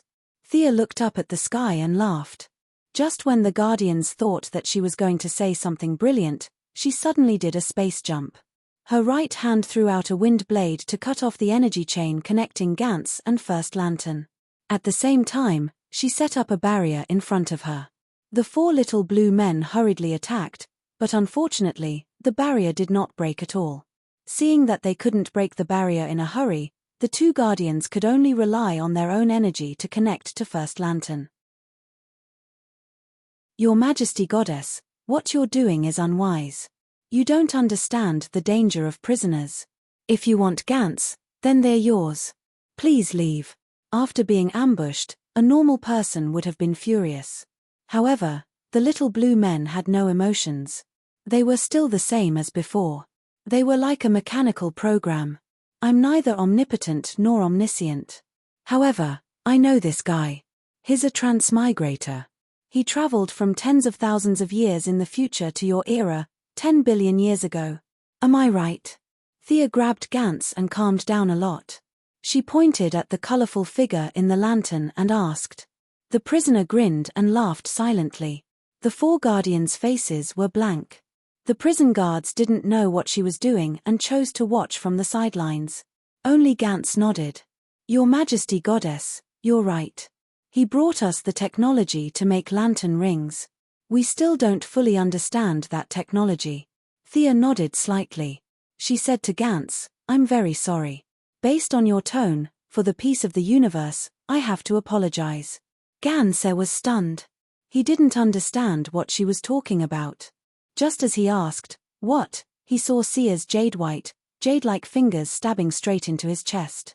Why are you trying to kill me? Before he could understand what was going on, he realized that the opponent wasn't attacking his body. She was attacking something of a higher level. Suddenly, he thought of something and began to resist with all his might. The four Guardians, Sade, and the 8 prison guards also attacked together. Chapter 937. If she was still the goddess of soul, she might not have been able to withstand so many attacks. The Guardians' individual combat power was not inferior to Superman's. Now that the 13 little blue men were attacking together, their power was extraordinary. With so many people working together, even the wasteland wolves would be defeated. However, from her perspective, these attacks were not bad. She maintained the shield with one hand and searched Gantz's soul with the other. No. That's mine. Mine. First Lantern in the distant lantern was very aloof. He looked at them as if they were a group of ants, but Thea's sudden attack disrupted his plan. He began to struggle. Thea smiled because she found something in Gantz's soul. Although he resisted tenaciously, her level was really high. Ignoring Gantz's resistance and First Lantern's roar, she pulled out a dazzling 7-colored ring from the soul. This was the universe's first emotional ring. It was not a green or yellow light, nor did it belong to any single spectrum. It represented all the emotions in the universe. The ring did not belong to her, so it resisted with all its might. However, as a rootless duckweed, how could it resist the goddess of death? Thea cleared her mind and focused on pulling out the ring from Ganth's soul. The ring was mixed with countless threads. Under the forceful pull, the threads pulled at the soul. Ganth's face was full of pain. "Bear with it, I'm very fast." "What's wrong with you guys? Why did you hide this kind of ring so deep?"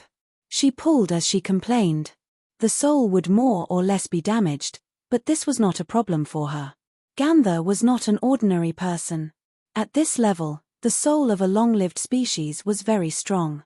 Most ordinary people would have fainted or been seriously injured, but Old Man Gantzer was still able to yell and scream.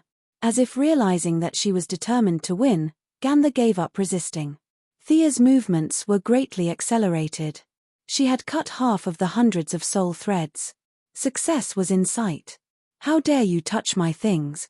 You're just a primitive person. You don't deserve it." First Lantern was furious and finally revealed his trump card. With his order, the Third Army all over the universe stopped and turned towards First Lantern's direction. It was similar to the conversion process, but this time it was more thorough. Flesh, bones, and skin all turned into a ball of gelatinous substance.